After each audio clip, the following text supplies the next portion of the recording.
Friends, if you want to watch the super hit movie Parasite, 2019, in English, then you must like this video. And if you are visiting our channel for the first time, make sure to subscribe to stay updated with our latest movie reviews and breakdowns. In today's video, we will talk in detail about Parasite, 2019, one of the most influential and critically acclaimed movies of modern cinema. We will explore what this movie is about, where you can watch it, and all the interesting facts and behind-the-scenes details that make it truly remarkable. I will guide you through the technical aspects of the film, including its direction, cinematography, music, production design, and the creative process from pre-production to post-production. We will also look at the movie's budget, box office success, and the impact it left on audiences worldwide. Along with that, you will get a concise overview of the story and a short review of the plot, as well as a closer look at the performances by the star cast and their roles. So stay tuned till the end to get everything you need to know about Parasite, 2019. Parasite is a South Korean dark comedy thriller directed by Bong Joon-ho. It became a global sensation for its unique storytelling, masterful direction, and powerful social commentary. The film examines the growing divide between the rich and the poor, showing how two families from opposite ends of society collide in unpredictable and dramatic ways. Bong Joon-ho co-wrote the screenplay with Han Jin-won, creating a story that blends humor, suspense, and tragedy with incredible precision. The movie was released in May 2019 in South Korea and later around the world, quickly becoming a cultural phenomenon. From a technical standpoint, Parasite is a cinematic masterpiece. The cinematography by Hong Kyung-pyo captures both the luxurious beauty of the wealthy Park family's house and the dark, confined spaces of the poor Kim family's semi-basement home. The production design by Lee Ha-jun played a major role in defining the tone of the film, as the entire house of the Park family was actually a specially built set designed to reflect class division. The contrast between light and shadow, space and confinement, is one of the film's most powerful storytelling tools. The music, composed by Yeon-gyo, adds emotional depth and tension throughout the story, blending classical tones with haunting melodies that perfectly complement the atmosphere. In terms of production, Parasite went through extensive pre-production planning. Director Bong Joon-ho spent months developing the story and visual structure. Every shot, prop, and movement was carefully designed to support the film's themes of inequality and deception. The filming took place mostly in Seoul, with both real locations and studio-built sets used to maintain realism.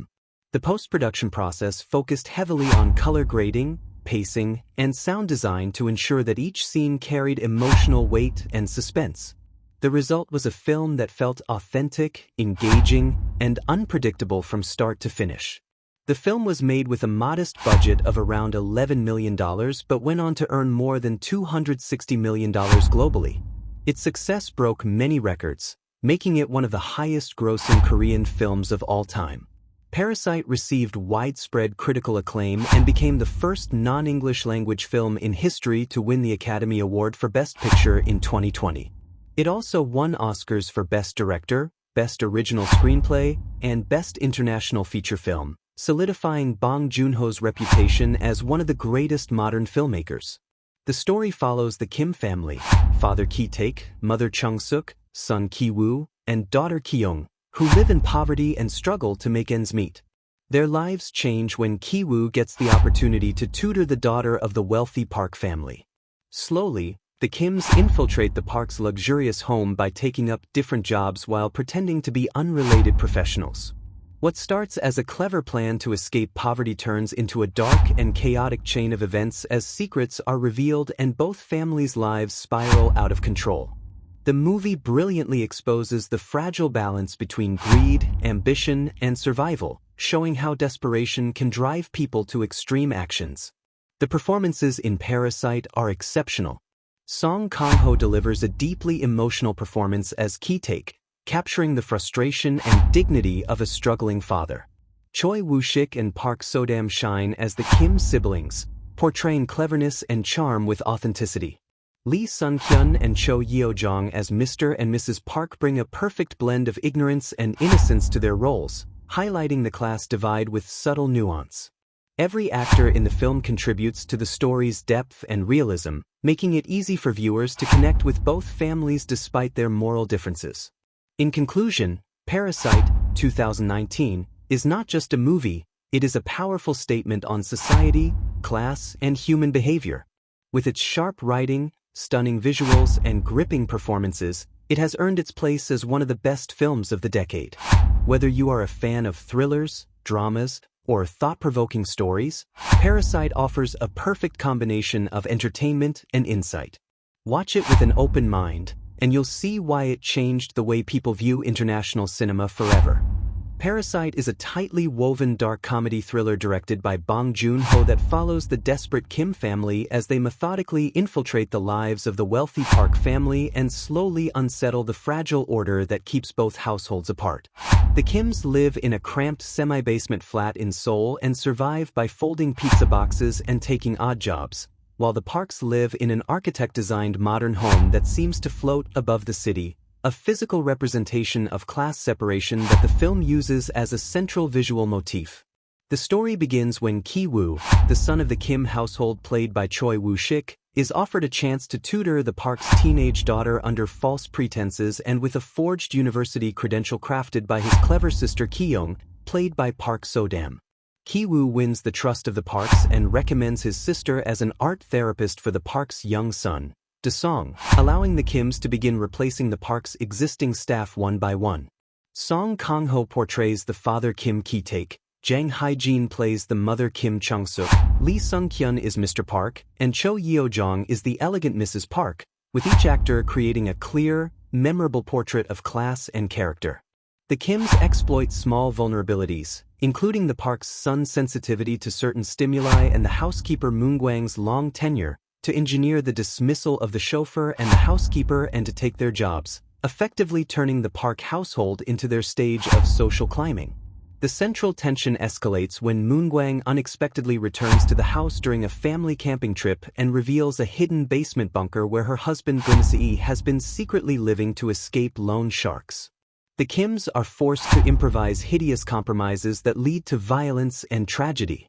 What begins as a clever con becomes a chaotic collision between desperation and oblivious privilege, culminating in a public family event where humiliation, anger, and fear erupt into murder and irrevocable loss.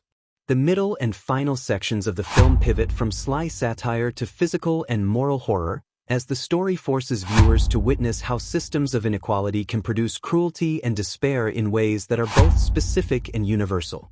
Critics praise the film's economical screenwriting and the way Bong Joon-ho balances comic timing with mounting dread, a tonal control that keeps the audience off balance and fully engaged.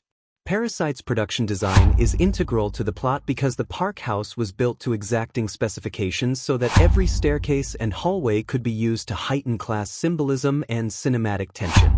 Hong Kyung-pyo's cinematography emphasizes geometry and vertical distance to underline the social gulf between the families.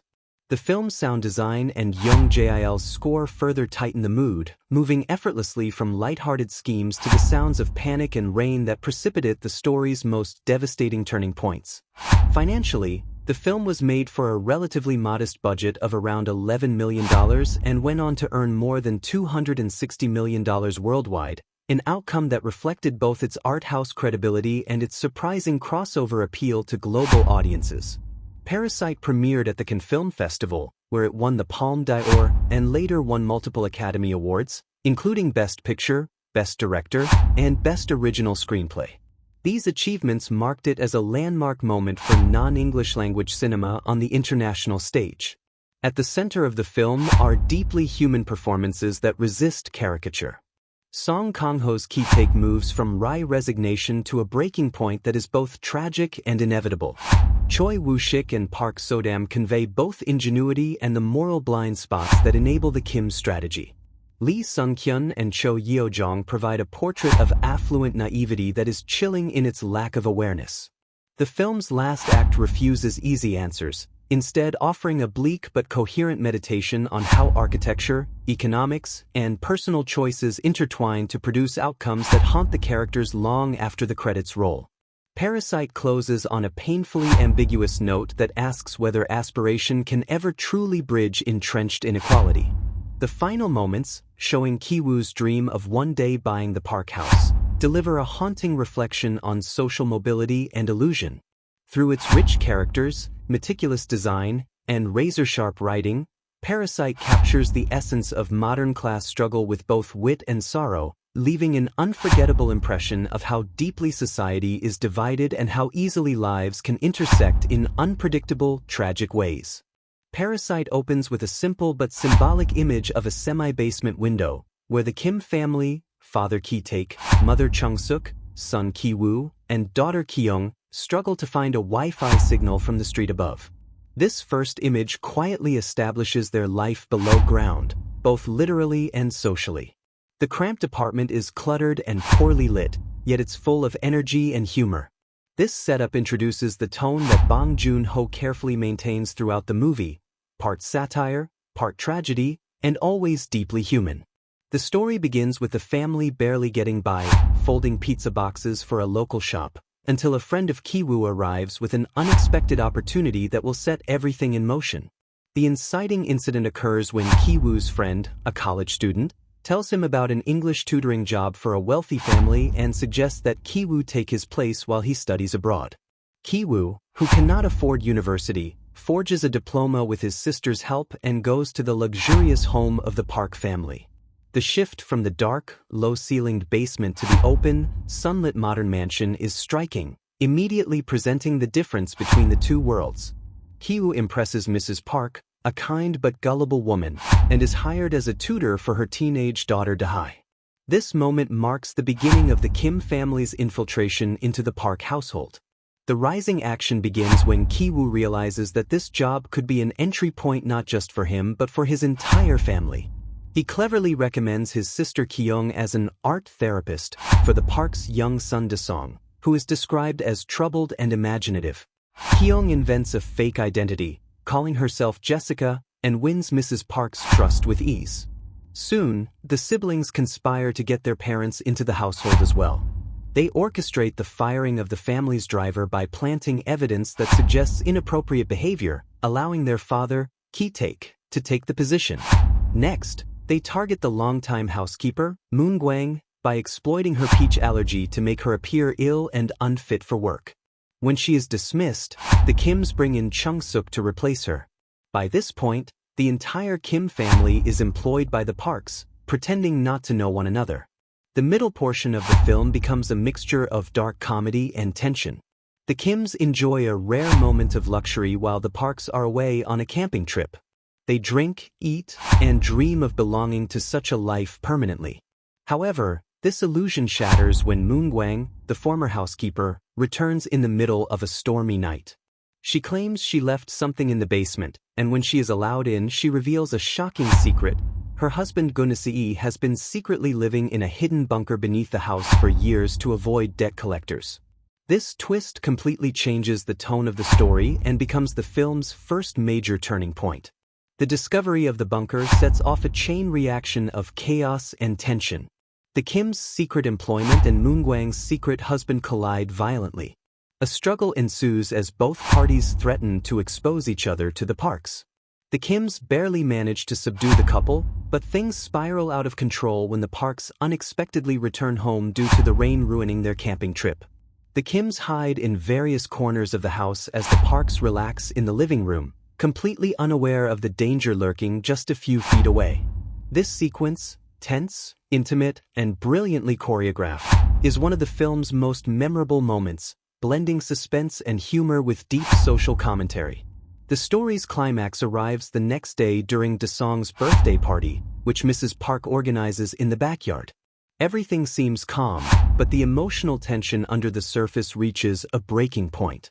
The imprisoned Gun-se escapes from the basement, furious and disoriented after being trapped. He attacks the Kims, killing Ki-young and severely injuring others, while chaos erupts among the guests. In a shocking moment, Ki-taek, overwhelmed by humiliation and anger at Mr. Park's insensitive reaction to the smell of the poor, snaps and kills him in front of everyone. This act serves as both a release and a condemnation, symbolizing the eruption of years of suppressed class resentment. The falling action and resolution occur in quiet aftermath. The police swarm the house, and the story slows down, revealing the consequences of the violence. Ki-woo survives but suffers brain trauma, and his father Ki-taek disappears.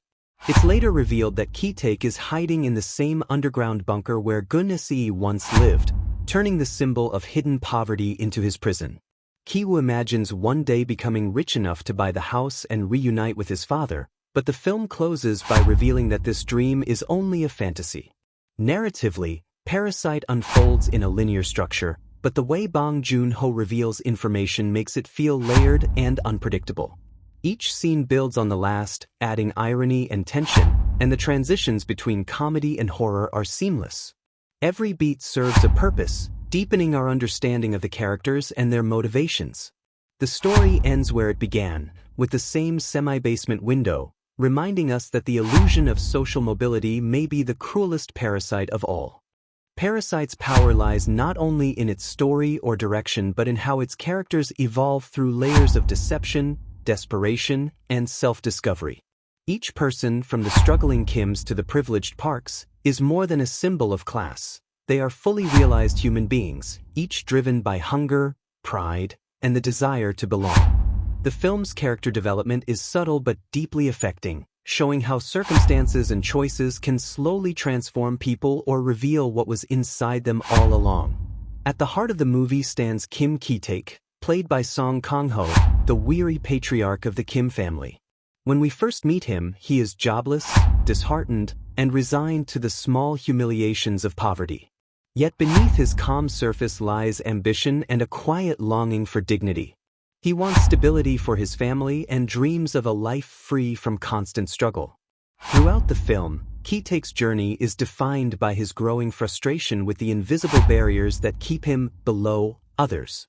His polite demeanor hides the simmering anger of a man who knows that no matter how hard he works, the world is rigged against him. His transformation is gradual. His smiles become forced, his tone darker, and by the film's climax, he is driven to an act of violence that seems less like a decision and more like an inevitable eruption of everything he has been forced to swallow. His final act, murdering Mr. Park during the birthday chaos, represents the collapse of restraint and the full exposure of his repressed rage. Kim Chung-suk, portrayed by Jang Hae-jin, begins as a tough but practical woman who anchors her family. Her role in the con is largely supportive, and she treats the scheme as a survival strategy rather than a moral question. What makes her character interesting is her clarity. She never believes they belong in the Park's world. Her cynicism acts as the voice of reason, contrasting her husband's quiet hope and her children's youthful arrogance.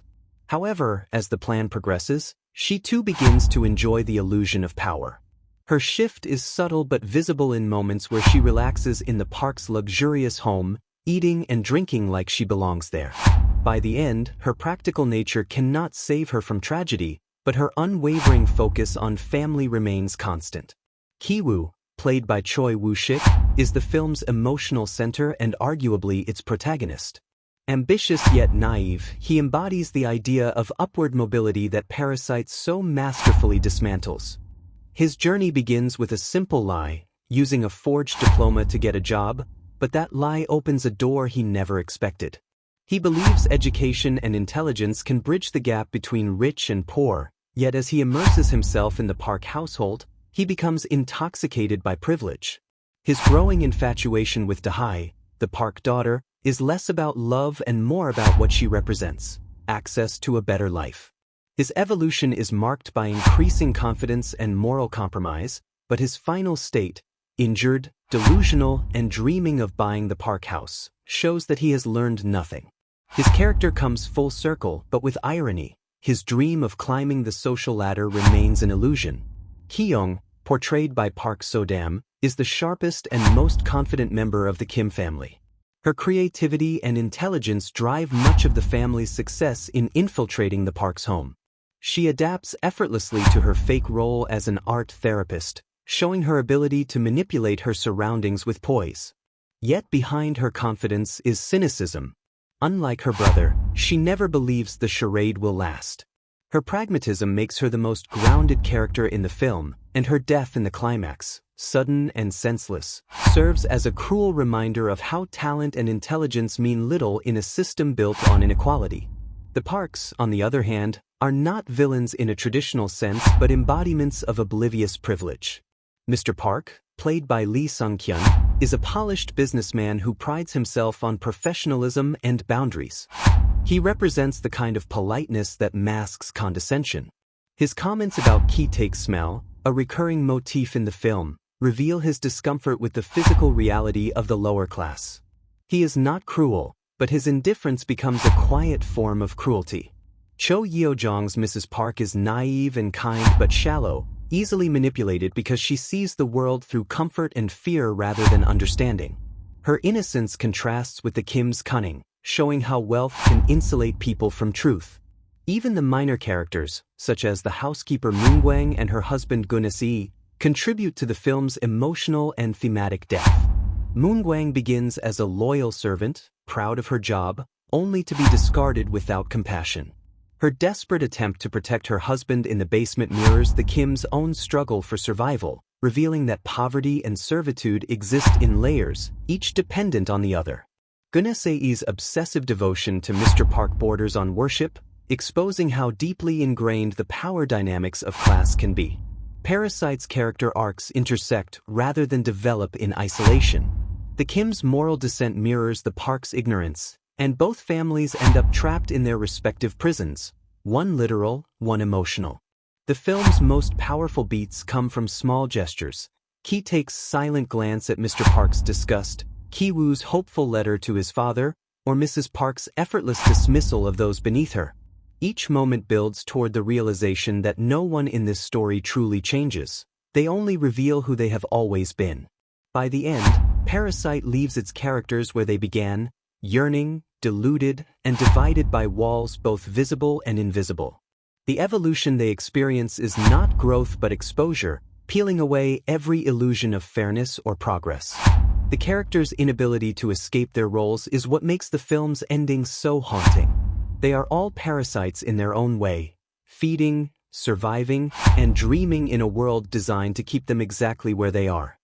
Parasite succeeds as a story because of its flawless ensemble cast, each actor inhabiting their character with complete authenticity.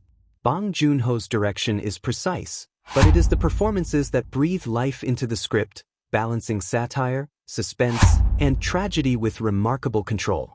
There are no weak links in the cast. Every performer contributes to the film's layered emotional texture, from the smallest gestures to the most explosive moments. The actors move in perfect rhythm with one another, allowing the story's tonal shifts to feel natural rather than jarring. What makes the performances so memorable is that they never play caricatures. Instead, they reveal subtle shades of humanity even in deception and moral decay. Kang-ho, as Kim Ki-taek, delivers one of his finest performances. A frequent collaborator of Bong Joon-ho, he perfectly captures the quiet despair and reluctant humor of a man suffocating under the weight of inequality. His acting is all about restraint, small facial changes, slumped posture, and a weary smile that hides resentment. One of his standout moments is when he overhears Mr. Park's comments about his smell. Song's face barely moves, but the pain and humiliation are palpable. His body language throughout the film, whether he's fumbling through a chauffeur's duties or trying to stay calm in a crisis, communicates a man holding his dignity together by sheer will. In the climactic party scene, his sudden eruption of violence feels horrifying yet tragically inevitable because Song builds that emotional pressure from the first frame. He doesn't just act, he embodies the frustration of the invisible working class. Jang Hae-jin as Kim Chung-suk brings grounded realism to the chaos. She is strong, sharp-tongued, and practical, often providing the film's humor with her blunt observations. Her chemistry with Song Kang-ho creates the believable dynamic of a couple hardened by years of survival. Jang's timing is impeccable, her dry delivery adds texture to tense scenes, while her moments of quiet reflection reveal deep weariness. One memorable sequence is when she relaxes in the Park's living room, drinking and laughing. Her confidence borders on arrogance, suggesting that she's allowing herself, just for a moment, to forget where she came from. Jang doesn't steal scenes through force but through balance. Her realism keeps the film anchored when the tone veers toward farce. Choi Woo-shik as Ki-woo represents youthful ambition tinged with naivety. His performance captures the nervous optimism of someone caught between worlds. In his first tutoring session, his soft-spoken confidence shows his adaptability, while his subtle glances at the park's wealth reveal quiet longing. As the story progresses, Choi allows a gradual shift from hope to desperation. His scenes with Park So-dam's Ki-young are especially compelling. They share a sibling chemistry that feels lived in and believable. Choi's final moments, his dazed laughter after brain surgery and his dreamy monologue imagining a better future, are heartbreaking. His delicate vocal tone and hesitant smile make his hope feel both sincere and tragic, turning Ki-woo into the moral mirror of the film. Park So-dam as Ki-young gives a performance full of wit and control. Her confidence as the fake art therapist Jessica is magnetic. She speaks with calm authority that instantly manipulates Mrs. Park. Her stillness on screen commands attention. She doesn't exaggerate emotion but uses silence and gaze to project intelligence. In quieter moments, especially when the family relaxes in the Park home, Park So-dam's expressions show her awareness that this fantasy cannot last. Her death scene is brief but devastating, and the stillness in her performance throughout the movie makes that moment even more impactful. She's the film's quiet powerhouse, stealing scenes through intelligence and presence rather than volume. Lee Sun-kyun as Mr. Park delivers a performance rooted in precision. His calm, composed manner contrasts beautifully with Song Kang-ho's raw emotion. Lee plays Mr. Park as a man who believes himself rational and fair, yet his subtle expressions and clipped tone betray condescension.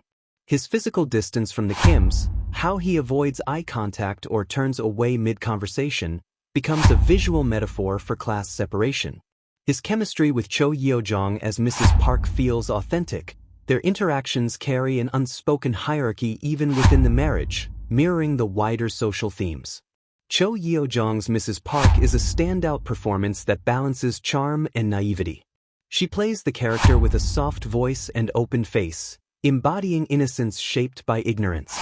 Her comic timing is excellent. Her overreactions and misplaced trust make her both amusing and sympathetic. Cho never makes Mrs. Park cruel, but her performance shows how kindness without awareness can be dangerous. Her scenes with Park So-dam are especially effective. Her admiration for Jessica's supposed expertise is delivered with sincerity that deepens the satire. Cho's physicality, graceful, almost floaty, contrasts perfectly with the Kim's grounded, cautious movements, reinforcing the social divide. Lee Young-eun, as the original housekeeper Moon-gwang, gives one of the film's most unforgettable supporting turns. Her transition from polite domestic worker to desperate protector of her husband in the bunker is handled with astonishing control. The scene where she pleads with Chung-suk to keep her secret is a masterclass in tonal balance. Her trembling voice and wide-eyed sincerity evoke both fear and pity. Even in limited screen time, Lee builds a character so memorable that her return in the second half completely shifts the film's energy. Park Myung-hoon as Gunsi, the man in the basement, is both tragic and terrifying. His obsessive loyalty to Mr. Park and his unstable behavior make him a haunting figure of ultimate servitude. His physical performance, stooped, twitching, desperate, adds a horror-like dimension to the story's realism. In Parasite, every performer contributes to the film's seamless emotional flow. There are no false notes or uneven beats, even the smallest gestures carry weight. Timing, body language, and vocal rhythm all work in harmony with Bong Joon-ho's direction. What makes these performances remarkable is their collective restraint. Each actor knows when to hold back and when to break, allowing the tension to rise organically. The result is a film where acting doesn't just support the narrative, it defines it, turning every glance, pause, and whisper into a vital part of the story's power. Bong Joon-ho's direction in Parasite 2019 is nothing short of masterful, balancing genre, tone, and emotion with an intelligence that few filmmakers can achieve. From the very first frame, his control over the film's rhythm is evident. Bong builds an intricate world that mirrors real-life class divisions while wrapping it in a suspenseful and often darkly comedic package. His direction transforms what could have been a simple story about two families into a cinematic study of power, greed, and the illusion of mobility. Every shot feels deliberate, every camera movement charged with meaning, and every performance fine-tuned to align with his thematic goals. Bong's tone management is one of the film's greatest strengths. Parasite moves between humor, tension, and tragedy without ever feeling disjointed. The first act plays almost like a dark comedy, with the Kim family's infiltration into the Park household unfolding with precision and wit. Bong directs these sequences with brisk pacing, often using symmetrical framing to emphasize the Kims' growing confidence and control. Yet, as the story progresses, he slowly tightens the tension, manipulating lighting, sound, and space to signal that something sinister is brewing underneath the laughter. When the film shifts into full-blown chaos, Bong's direction ensures that the tonal transition feels both shocking and inevitable. One of Bong's most defining traits is his use of visual storytelling. He rarely relies on exposition. Instead, he uses composition, blocking, and contrast to convey subtext. The Kim family's semi-basement apartment, shot with low ceilings and limited light, visually traps them, while the Park's home, shot with wide angles and natural lighting, feels open yet sterile. Bong constantly plays with verticality, the idea of up and down, above and below, to represent class structure. The camera often moves between these levels, reminding the audience that the film's world is literally and metaphorically divided by architecture. His attention to pacing is another key factor in the film's impact. Bong allows scenes to breathe, letting tension build organically before delivering sharp turns. For instance, the infamous flooding scene is a masterclass in pacing and contrast. It follows an evening of luxury at the Park home, only to plunge the Kims into a night of despair. Bong's decision to hold on the image of Ki-taek standing in the flooded apartment, drenched and silent, encapsulates the entire film's message without a word being spoken. This kind of emotional precision is possible only through a director with total command of his craft. Bong also demonstrates an exceptional ability to guide performances. Each actor seems perfectly in tune with his vision. He encourages subtlety over melodrama, making every gesture and expression count. The Kims' interactions are filled with tiny, telling details.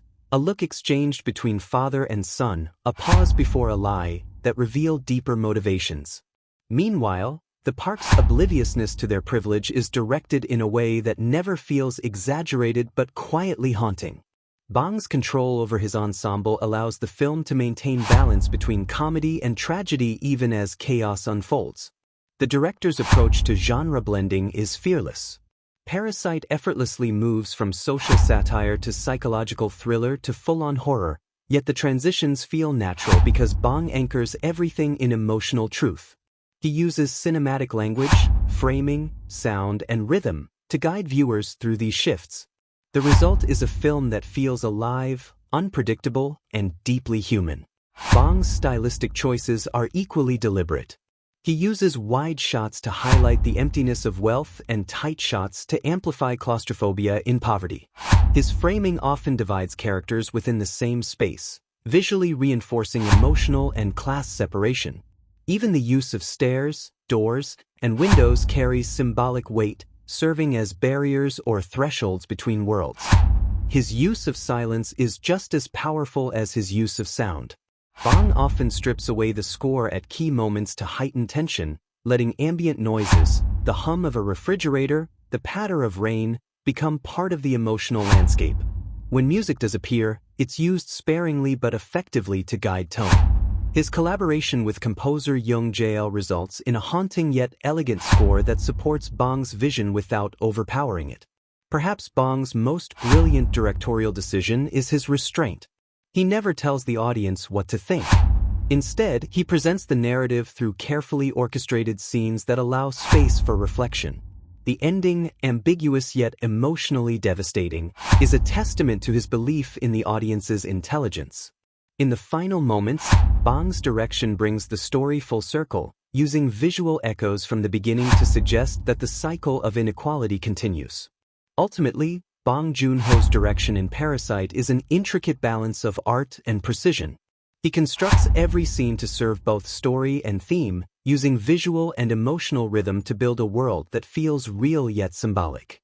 His leadership unites every department, cinematography, production design, performance, and sound, into a cohesive vision that lingers long after the film ends. Parasite is not only a story about class struggle but also a testament to how a director's choices can transform a simple premise into a universal masterpiece. The cinematography of Parasite 2019, crafted by Hong Kyung-pyo, is one of the film's defining achievements. Every frame is designed to serve both the story and its underlying themes of class, hierarchy, and invisibility.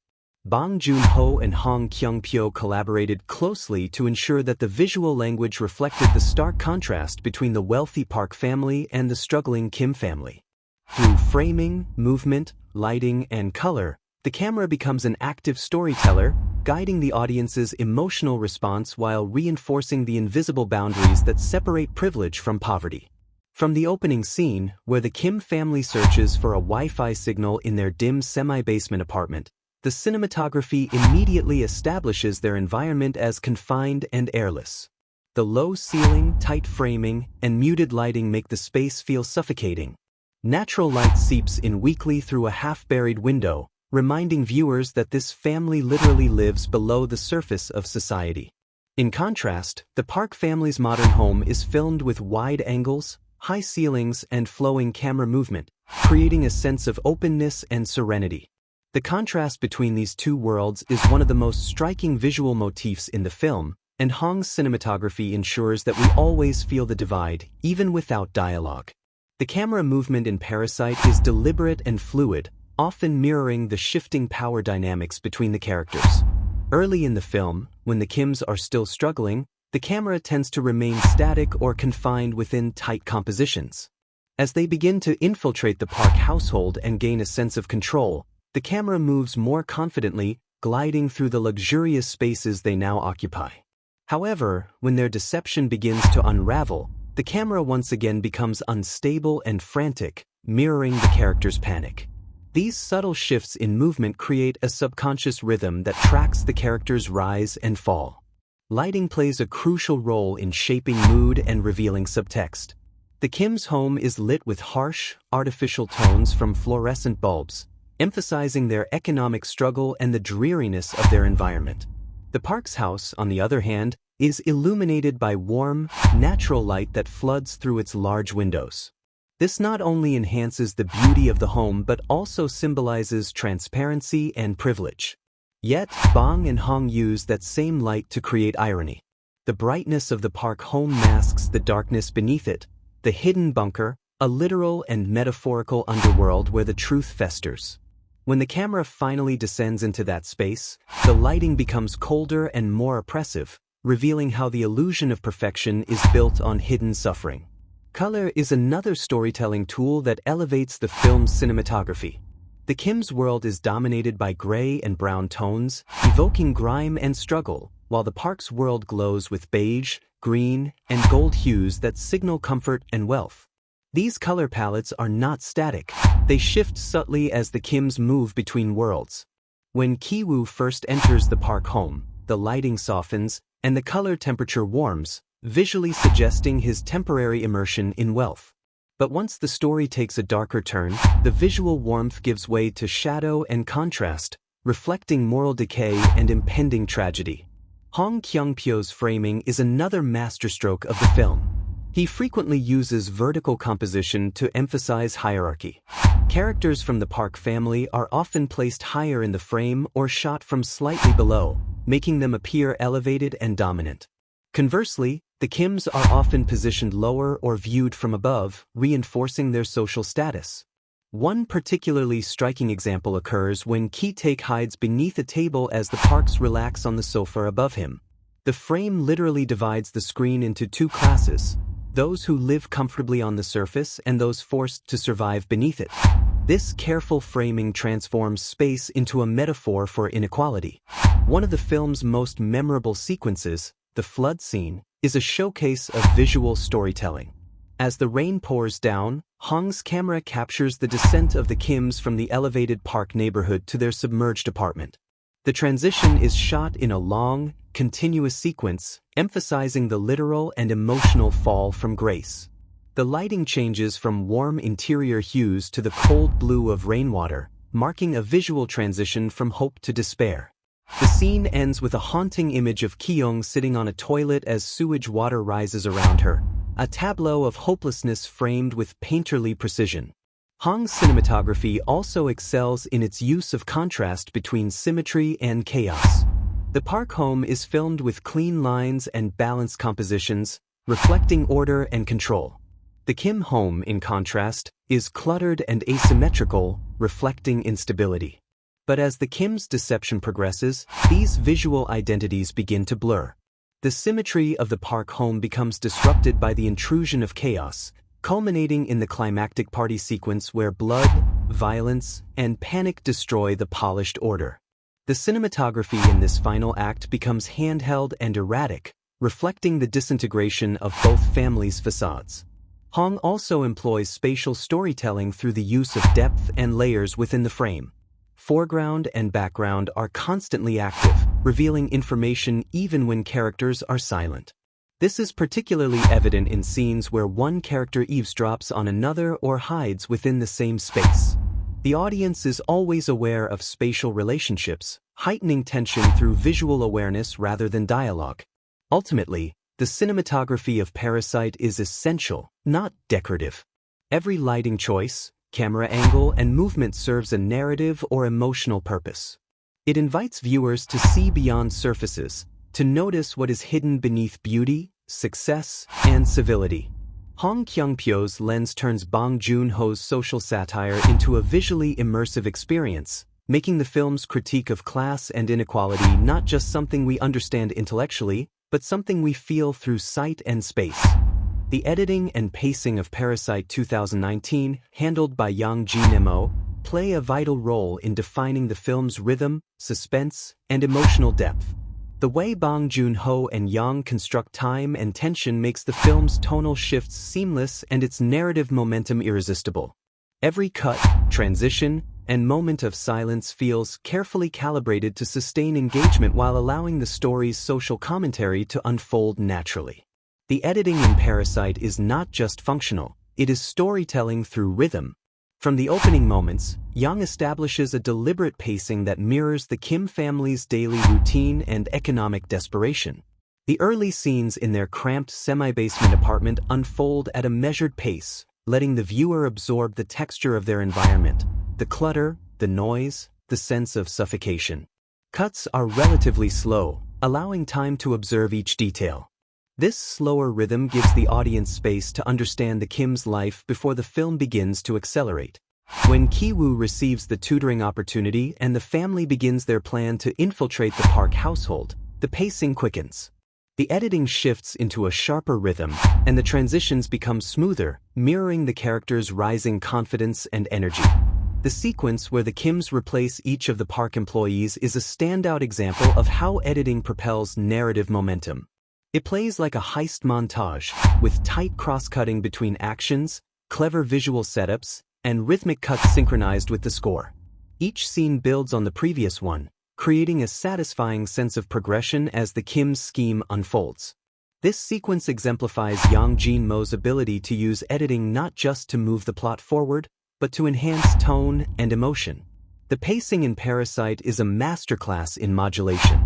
Rather than adhering to a single tempo, the film breathes, speeding up during moments of deception and slowing down during moments of reflection.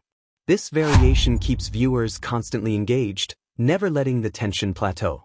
The midsection of the film, where the Kims enjoy temporary luxury in the park's absence, slows deliberately, giving the illusion of calm before the storm. The edits here linger on indulgent moments, drinking whiskey, lounging on the sofa, daydreaming about wealth, before the sudden arrival of the former housekeeper disrupts everything. The cut from relaxed laughter to startled reaction marks a crucial tonal pivot, and Yang's editing handles it with precision, maintaining surprise without confusion. One of the most remarkable aspects of Parasite's editing is its control over suspense. Yeon often uses cross-cutting to heighten tension, particularly when two actions occur simultaneously but remain unaware of each other.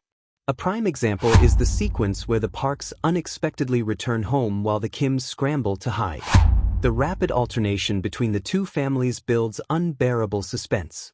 Each cut is perfectly timed to reveal just enough information to keep the audience anxious but not overwhelmed.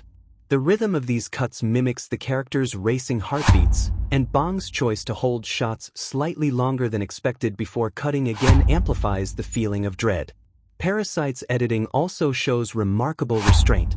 There are several moments where silence and stillness are used instead of rapid-fire cutting, allowing emotional weight to sink in. For instance, after the flood scene, when the Kims return to their submerged apartment, the editing slows dramatically. Cuts are infrequent, and the camera lingers on the devastation. This deliberate pacing contrasts sharply with the frantic energy of the previous sequences, emphasizing the family's emotional exhaustion. The editing trusts the audience to feel the impact without manipulation, demonstrating a confidence rarely seen in modern cinema. Bong Joon-ho's transitions are subtle yet purposeful. He often uses visual or thematic links to move between scenes. For example, the transition from the Park's sunny lawn to the Kims' dark, flooded neighborhood is not just a cut between spaces, it's a descent between worlds. These transitions are smooth and fluid, ensuring that despite drastic shifts in tone and location, the narrative flow remains uninterrupted. The film also uses match cuts and compositional symmetry to tie scenes together, reinforcing Bong's visual metaphor of verticality and hierarchy. The pacing across the film's 3 acts is impeccably structured. The first act sets up the characters and their motivations with steady progression. The second act escalates with increasing tension and momentum, leading to the shocking discovery of the basement secret. The third act explodes into chaos during the birthday party scene, where the editing becomes fast, disorienting, and emotionally raw. Here, Yang's editing mirrors the characters' psychological breakdowns. Quick cuts, overlapping motion, and abrupt tonal shifts create a sense of panic. Yet, even amid the frenzy, the geography of the scene remains clear, a testament to Yang's precision. The aftermath of the climax returns to a slower, reflective rhythm. The final scenes, Ki-woo's fantasy of buying the house, the imagined reunion, and the quiet return to reality, are edited with a haunting calm. The pacing decelerates once more, letting the audience sit with the emotional aftermath. The restrained cuts mirror the hopelessness of Ki-woo's dream, closing the film with quiet devastation rather than dramatic closure. One of the editing's greatest strengths is how it balances Bong's tonal dualities. Comedy, tension, and tragedy flow into each other without feeling jarring because the rhythm of the film guides the viewer's emotional state. The editing never calls attention to itself, yet its presence is always felt in how seamlessly the story unfolds. Every cut feels like an invisible hand directing attention exactly where it needs to be. In Parasite, editing is not simply about assembling shots but orchestrating emotion. Bong Joon-ho's work ensures that the film's transitions between genres, comedy, thriller, drama, and horror, feel organic. His sense of timing makes each twist land with maximum impact while giving quieter moments the space to resonate. The result is a film that feels both propulsive and deeply human. Parasite's editing and pacing transform a socially conscious narrative into a cinematic experience that flows effortlessly, balancing energy, silence, and rhythm to reflect the chaos and calm of modern life. The soundtrack and score of Parasite 2019, composed by Yeon-gyo, play a vital role in shaping the film's tone, tension, and emotional atmosphere. Bong Joon-ho's collaboration with Yeon is seamless, resulting in music that feels like an invisible yet powerful force guiding the audience through the film's many tonal shifts. The score doesn't overwhelm the narrative. Instead, it weaves through scenes with precision, heightening the story's psychological and emotional impact while reflecting its deep social commentary. From the opening moments, the music sets the tone for the Kim family's world. The first cues are subtle, minimalist piano notes paired with soft strings that evoke a sense of quiet struggle and endurance. The music reflects their lives in the semi-basement apartment, where even the smallest aspiration feels heavy with burden. Yeong's score here avoids melodrama, instead opting for restraint that mirrors the family's resignation. This minimalistic approach allows the environment's natural sounds, the hum of a street cleaner, distant footsteps, the faint rumble of the city, to dominate, grounding the viewer in the realism of their poverty. As the Kims begin their infiltration into the Park family's home, the score evolves in rhythm and instrumentation. The music becomes more methodical, almost playful, aligning with the film's darkly comedic tone during this phase. Tracks like The Belt of Faith exemplify this, structured around a Baroque-inspired melody that echoes precision and cunning. The use of harpsichord and strings gives these scenes an elegant but ironic edge, as though the Kims' deceit is being orchestrated like a classical performance. The rhythm mirrors their meticulous planning and execution, giving their deception an almost dance-like quality. Yeon-gyo's score is notable for how it blends classical and modern influences. Many of the film's compositions borrow the structure and cadence of Baroque music, ordered, layered, and harmonious, but they are applied to moments of deceit and moral decay. This deliberate juxtaposition reinforces the film's themes of hidden chaos beneath a polished surface. The refined music playing over morally questionable actions creates a tension between sound and image, deepening the viewer's sense of unease. One of the most striking features of Parasite's sound design is its use of silence. Bong Joon-ho and Yeon-gyo understand that silence can be as powerful as music when placed correctly. In moments of suspense or emotional heaviness, the absence of score amplifies the realism and anxiety. For instance, the sequence where the Kims hide under the table as the Park parents relax above them is almost entirely devoid of music. The silence magnifies every creak of the floorboard, every whisper, and every breath, transforming a simple domestic scene into one of unbearable tension. When music finally re-enters, it feels earned, acting as a release valve after the silence has stretched the tension to its limit. The tonal shifts in Parasite are mirrored by the soundtrack's versatility. Yeong balances moments of levity with ominous undertones, ensuring that even when the film feels comedic, a sense of foreboding lingers beneath the surface. This is particularly evident during the rainstorm sequence. The music starts with a quiet, melancholic theme that swells into something almost tragic as the Kim family makes their way back to their flooded home. The delicate strings and minor key progression convey sorrow without sentimentality, matching the visual descent into despair. The restraint in the music allows the audience to feel empathy without manipulation. In contrast, the climactic garden party sequence demonstrates how music can heighten chaos. The score builds from subtle tension to an almost operatic crescendo as violence erupts. Yeong uses layered instrumentation, low strings, percussion, and staccato piano to drive intensity. The rhythm becomes erratic, reflecting the breakdown of social order and the eruption of repressed emotion. Each musical cue syncs with the editing, enhancing the disorientation of the moment. Yet even at its loudest, the score never feels intrusive. It works in harmony with the visuals, reinforcing the film's emotional impact rather than competing with it. One of the most memorable pieces in the film is Ending, which plays over the final sequence. The piece begins with a calm, reflective melody on piano, gradually building into a melancholic swell. The progression mirrors Ki-woo's fantasy of buying the house and reuniting with his father, capturing the beauty and tragedy of his dream. The hopeful notes of the piano contrast painfully with the reality revealed moments later, that the dream is just that, a dream. This final cue encapsulates the film's emotional complexity, where aspiration and despair coexist in haunting harmony. Yeon-gyo's score also serves as a thematic bridge between the characters and their environments. The Park household scenes often feature cleaner, more refined arrangements, while the Kim's world is underscored by sparse instrumentation or ambient noise. This musical contrast mirrors the visual divide established through cinematography. Even the absence of score in certain Park household scenes feels deliberate, emphasizing their sterile perfection. When the two worlds intersect, the score often merges elements from both soundscapes, symbolizing their collision and the inevitable fallout that follows. Another subtle but important aspect of the film's sound design is its integration of diegetic and non-diegetic sound. Everyday noises, rain, footsteps, the hum of lights, blend seamlessly with the score, blurring the line between reality and musical expression. This technique immerses the audience in the world of the film, making the music feel like an organic extension of the environment. For example, the rainstorm sequence uses the rhythmic patter of rain as a percussive element that transitions into the score's tempo, creating a sonic bridge between natural sound and composed music.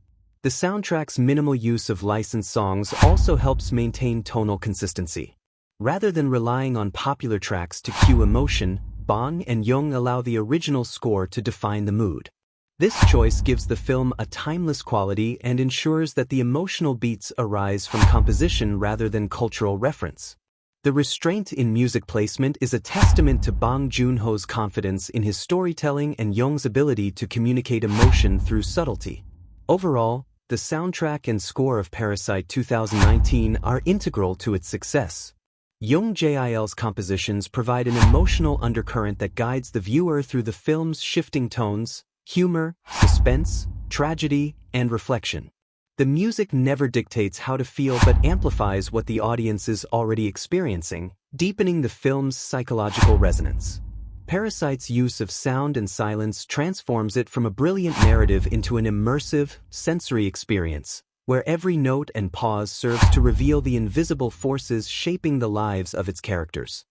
At its heart, Parasite 2019 is a profound exploration of class division, social inequality, and the illusion of upward mobility within modern capitalist society.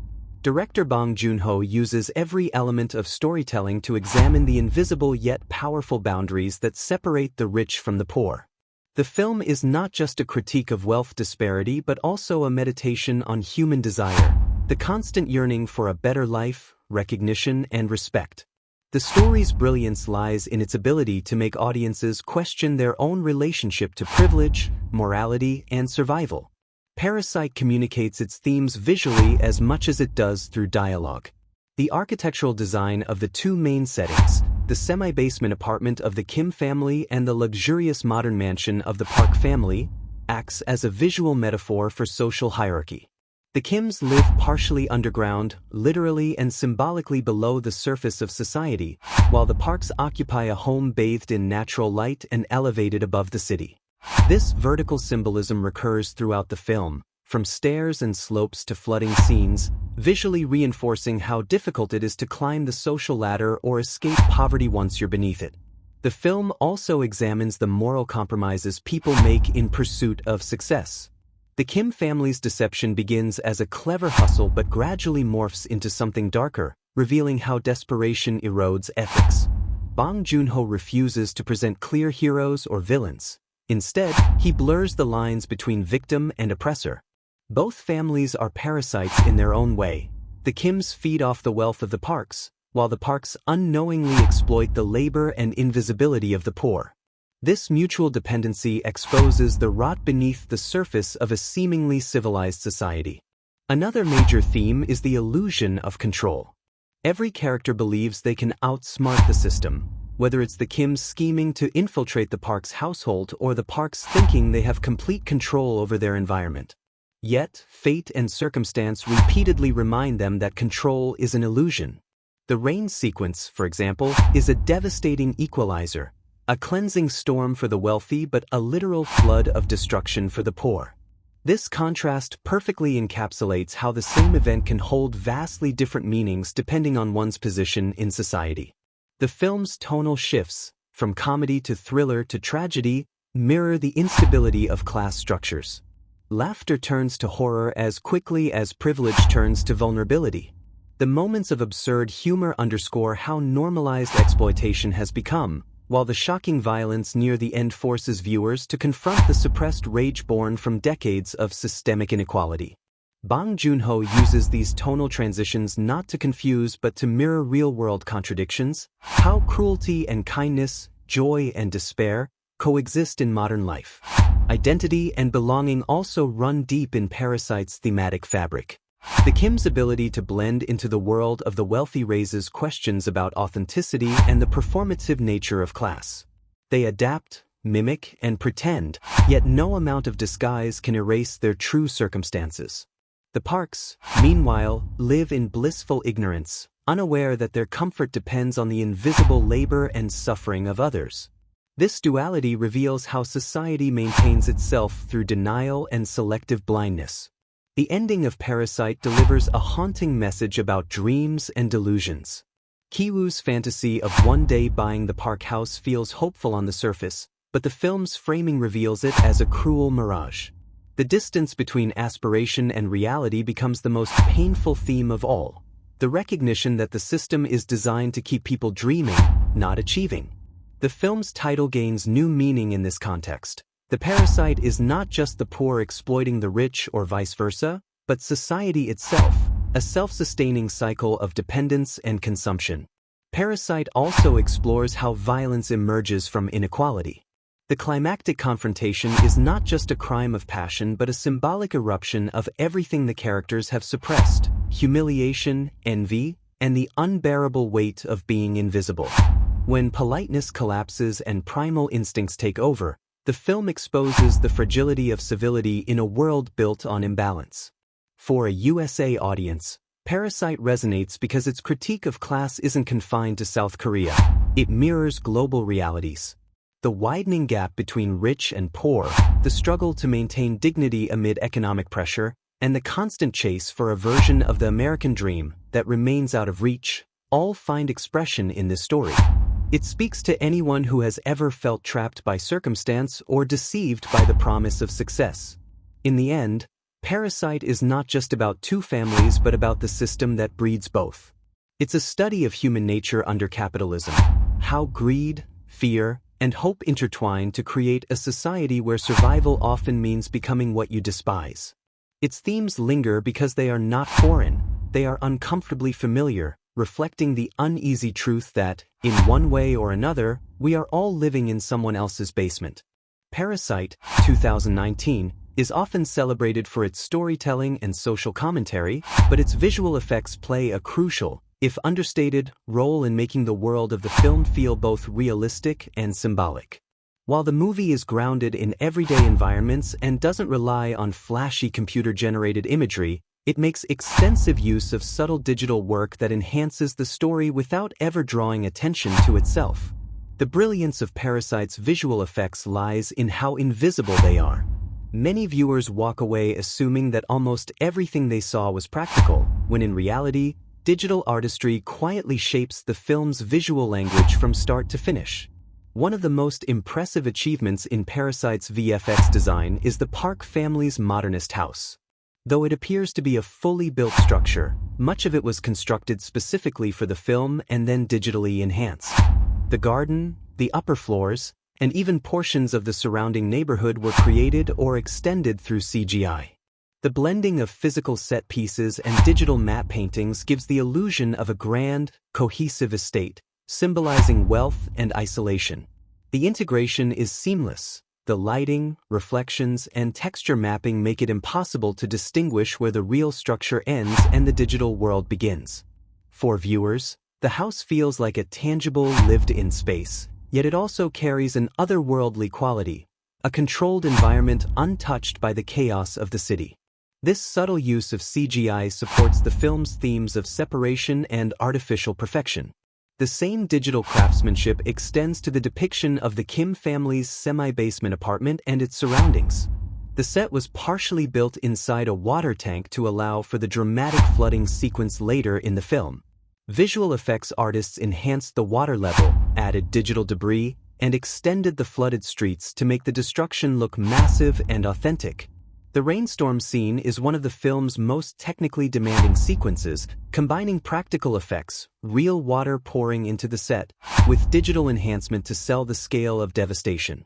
The blend of VFX and cinematography ensures the viewer feels the full emotional and physical weight of the flood without ever being reminded that what they are watching is partially computer-generated.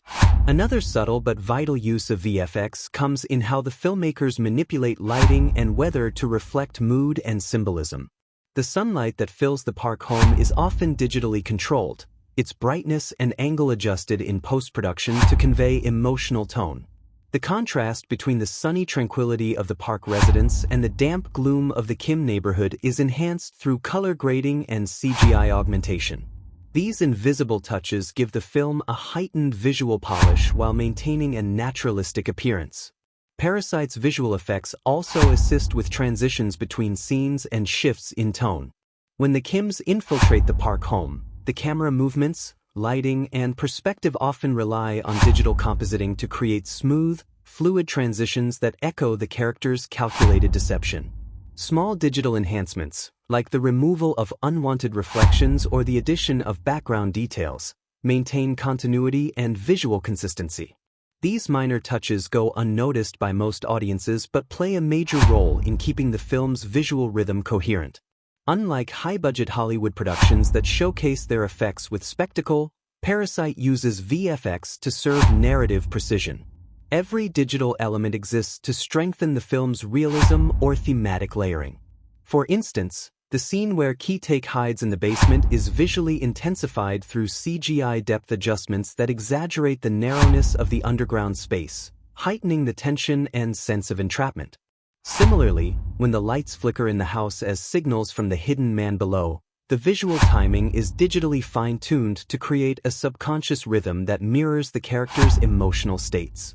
In comparison to traditional practical effects, Parasite's CGI complements, rather than replaces, real-world craftsmanship. The production design and set construction establish a tactile reality that the digital team enhances subtly. The use of real materials for textures, practical rain effects, and physical debris ensures that the digital extensions feel grounded. This hybrid approach, practical first, digital second, demonstrates how modern filmmaking can integrate technology without sacrificing authenticity. There are no overtly showy, visual effects moments in Parasite. Instead, its CGI reinforces realism and metaphor simultaneously. The film's climactic party sequence, for example, uses subtle digital work to extend the crowd, adjust lighting, and maintain continuity amid chaos. The effect work here is nearly invisible, allowing the emotional and thematic impact of the scene to dominate rather than the spectacle. What makes Parasite's use of VFX so remarkable is that it reflects the same themes as its story.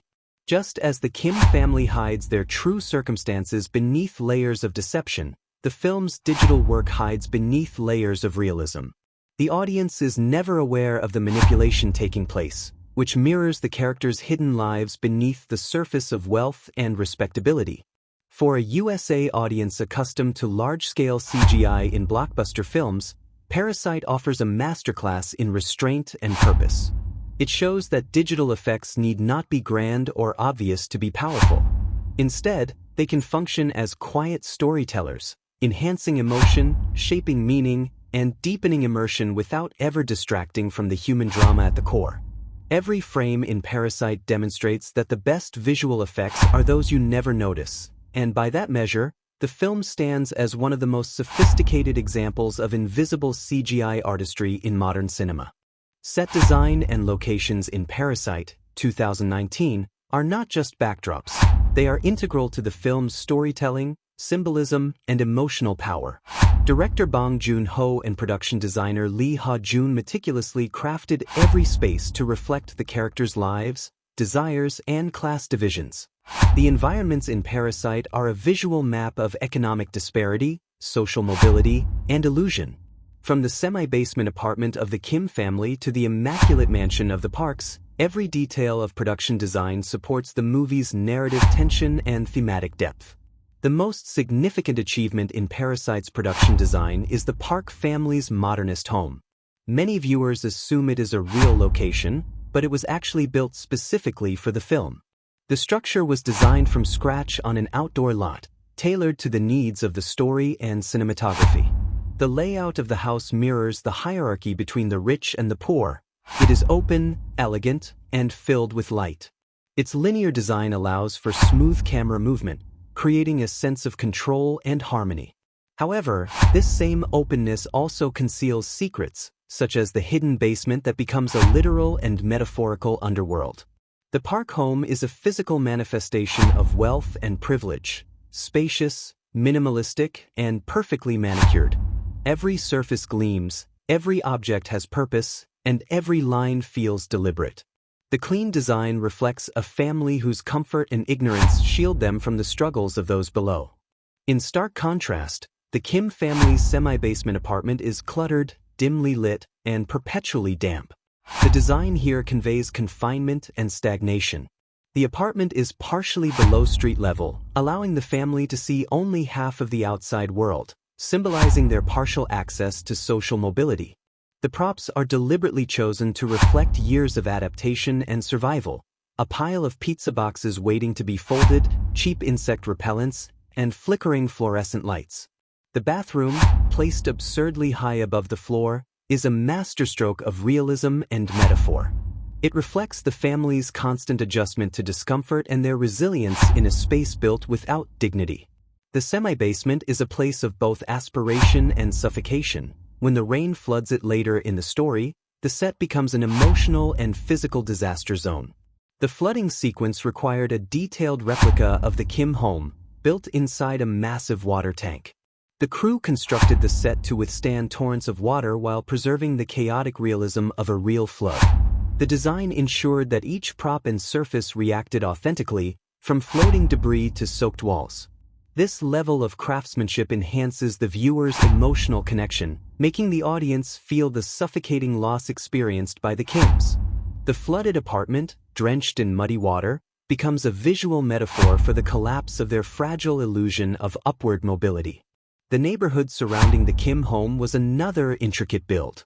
It was constructed on a large outdoor set and enhanced digitally to create a believable urban environment.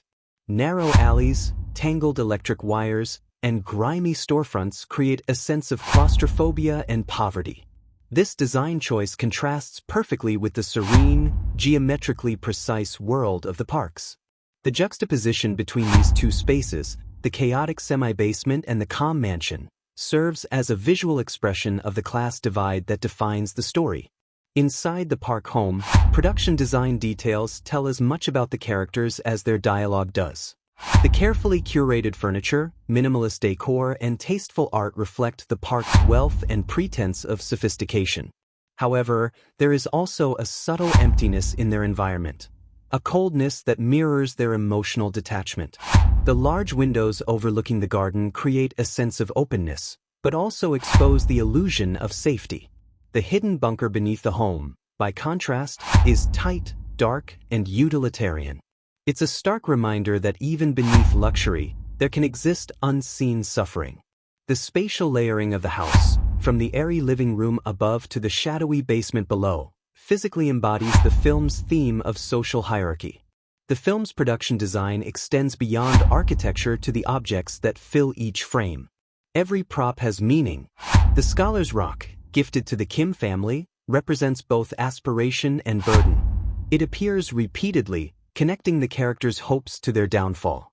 Even small items, such as the intercoms, cell phones, and housekeeper tools, reflect how technology and service reinforce class structures. The choice of lighting and materials within the sets also enhances realism and mood. In the park home, warm tones, natural sunlight, and reflective surfaces convey wealth and calm. In contrast, the Kim apartment uses harsh artificial light and dull colors, emphasizing struggle and fatigue. The production team coordinated these lighting contrasts during set design to ensure that cinematography would amplify their emotional differences. Real-world locations were used sparingly but effectively.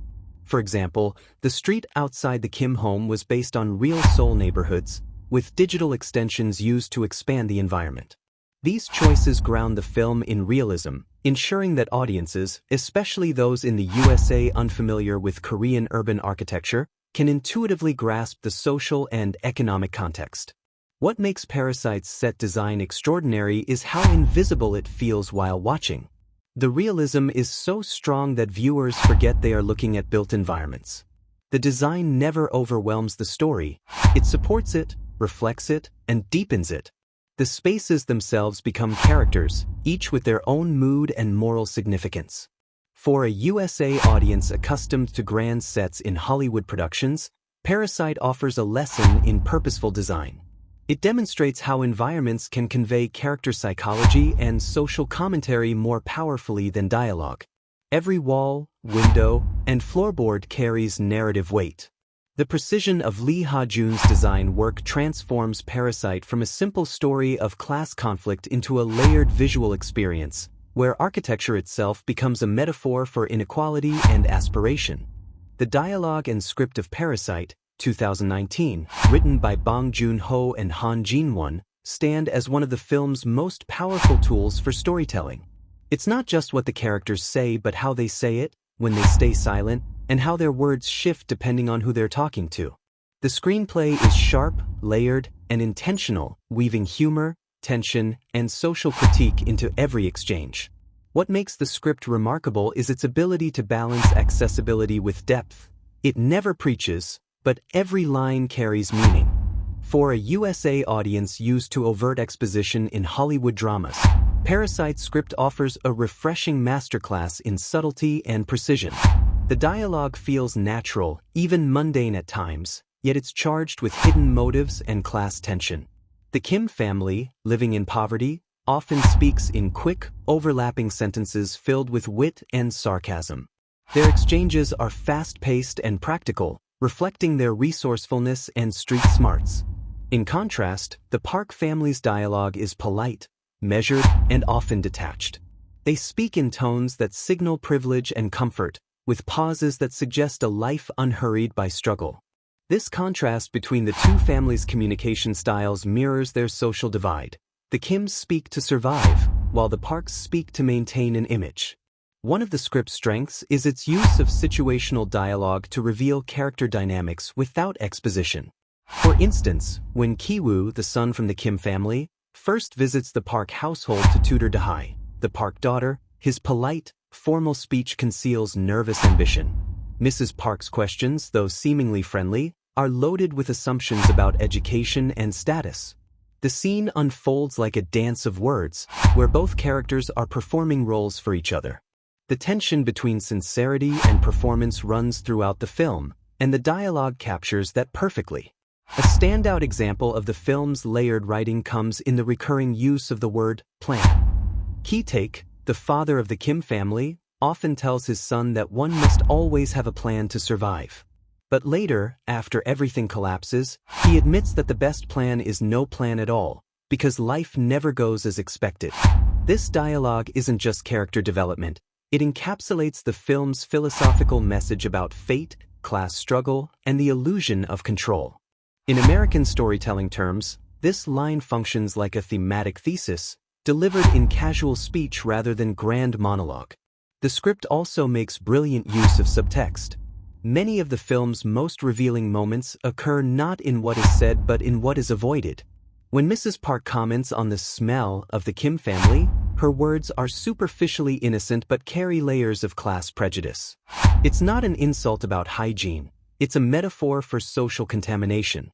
This line becomes a recurring motif, representing how the upper class perceives the poor as physically and morally different.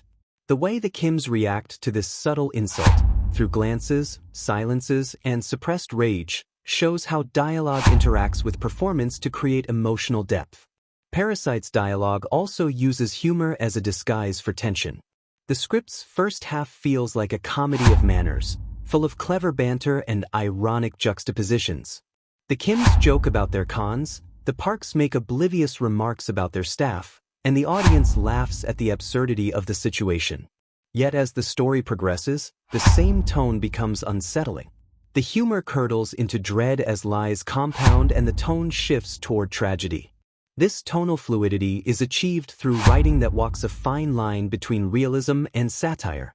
Every joke has a dark undercurrent, and every polite conversation hides danger. Silence plays as important a role as spoken words.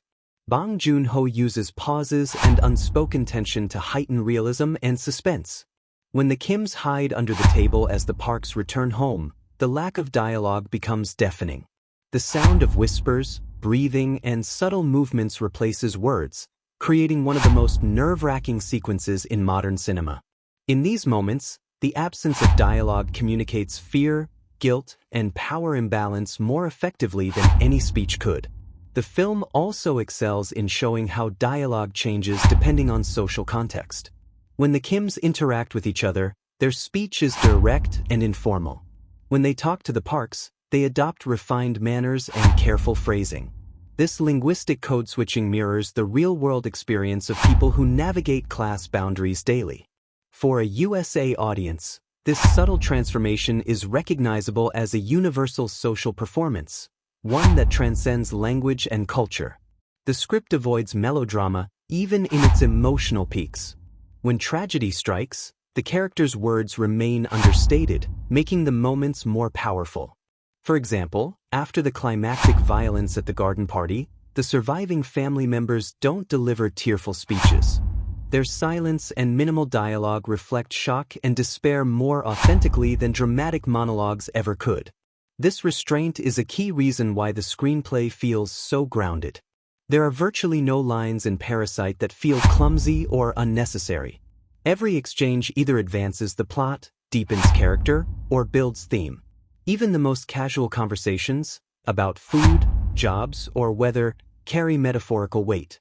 The dialogue about crossing the line, for instance, starts as a comment on employee behavior but evolves into a symbol for moral and social boundaries being crossed throughout the film. If there's one critique from a USA audience perspective, it might be that some humor or cultural nuance gets lost in translation. The English subtitles simplify certain idioms and slang, occasionally flattening the tone. However, the emotional clarity of the script remains universal, and the film's success worldwide proves its dialogue transcends language barriers. In short, the script of Parasite is a masterclass in efficiency and subtext.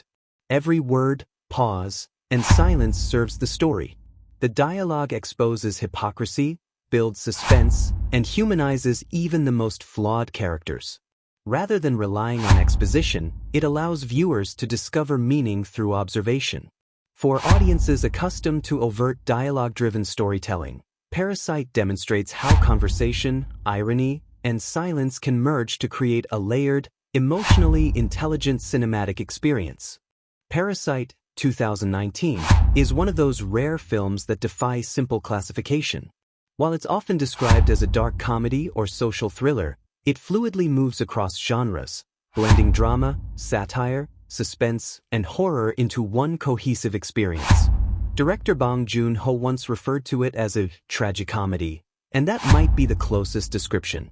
For a USA audience used to movies staying comfortably within one genre, Parasite stands out because it constantly shifts tone without ever feeling inconsistent. The film redefines what genre execution can be by using familiar elements in unexpected ways to deliver both entertainment and social critique. At its core, Parasite begins as a comedy of manners. The first act feels almost playful, as the struggling Kim family cunningly infiltrates the wealthy Park household. The pacing, humor, and tone evoke classic heist or con artist films. The setup, poor but clever characters scheming to rise through deceit, is a staple of many comedic thrillers. Yet Bong Joon-ho uses this structure not to glorify the con, but to reveal how desperation and inequality drive people to moral compromise.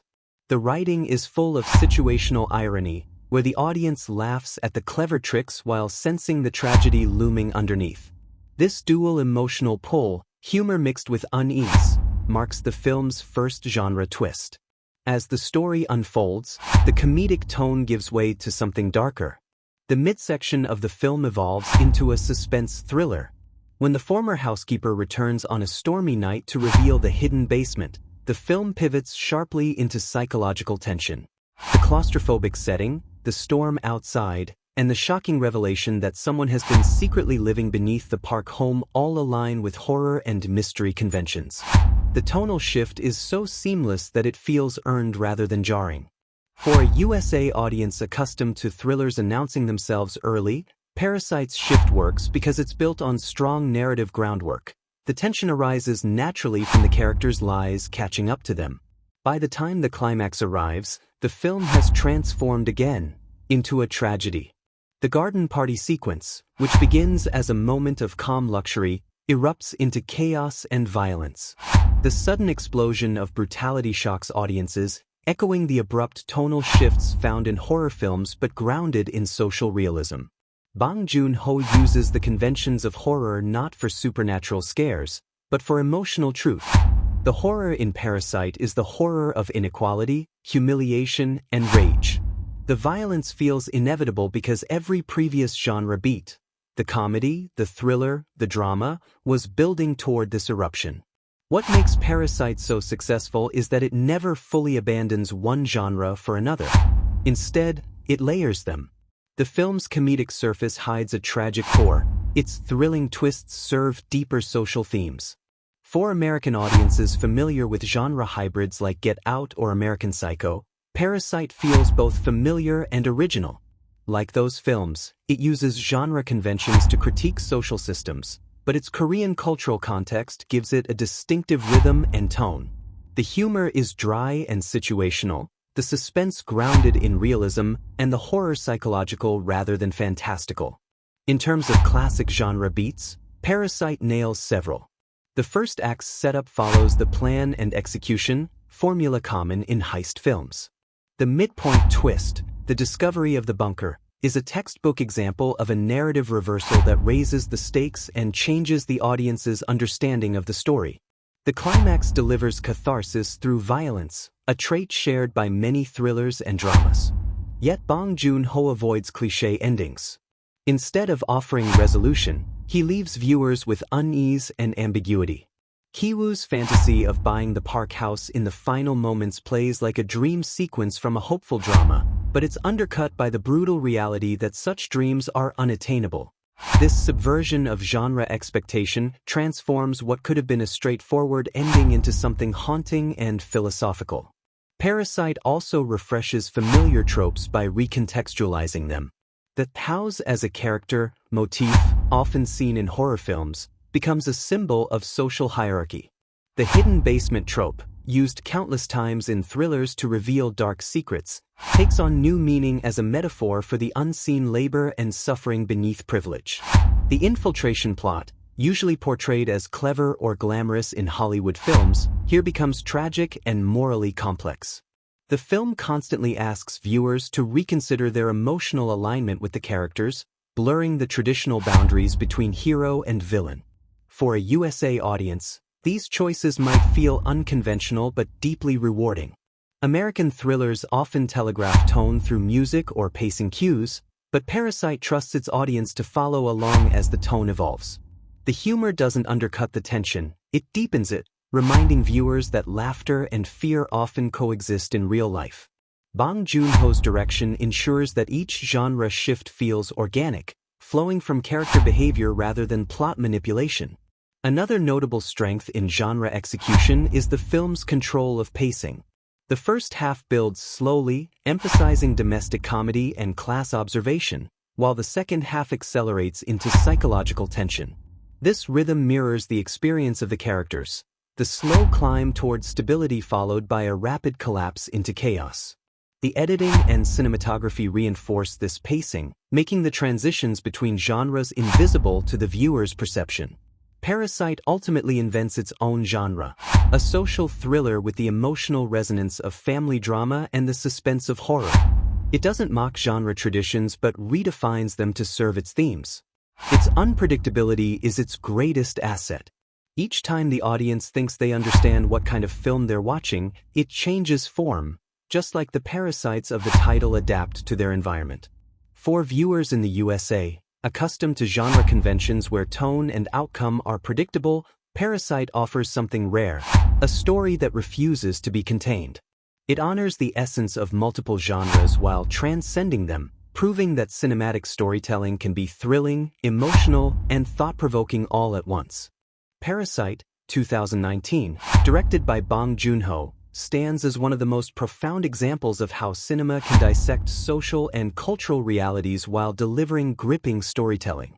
Its commentary on class, privilege, and inequality resonates far beyond South Korea, tapping into global anxieties about wealth disparity, economic instability, and social mobility. Through its layered narrative and sharp symbolism, the film paints a vivid picture of modern society's fractured structure, where the illusion of opportunity masks the harsh truth of systemic imbalance. At its core, Parasite is not just a story about two families from different social classes but an allegory of how capitalism shapes human behavior and moral choices. The Kim family represents those trapped in the lower rungs of society, constantly struggling to survive, while the Parks embody privilege and ignorance, shielded by wealth and comfort. The title Parasite itself is deliberately ambiguous. It suggests that both families depend on each other in parasitic ways, the poor feeding off the rich for survival, and the rich exploiting the poor's labor and submission to maintain their luxurious lifestyle. This duality is central to Bong's critique, suggesting that the system itself fosters these unhealthy symbiotic relationships.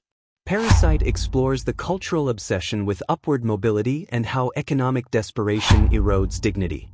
The Kims' attempt to infiltrate the Park household is both a clever scheme and a tragic reflection of society's pressure to climb at any cost. Their deceit is not motivated by malice but by necessity, and Bong never demonizes them. Instead, he exposes how the working class must navigate moral gray zones just to exist. This resonates deeply with global audiences, especially in capitalist societies where success is often equated with moral worth. Cultural nuances enrich the film's message. In South Korea, rapid modernization has widened the gap between the upper and lower classes, and the Park's sterile, minimalist home contrasts sharply with the Kims' semi-basement apartment, an architectural metaphor for social stratification. The physical descent into the underground world during the film's climax reinforces how the poor are literally and metaphorically buried beneath society's surface. These visual and thematic layers make Parasite a universal story despite its Korean setting.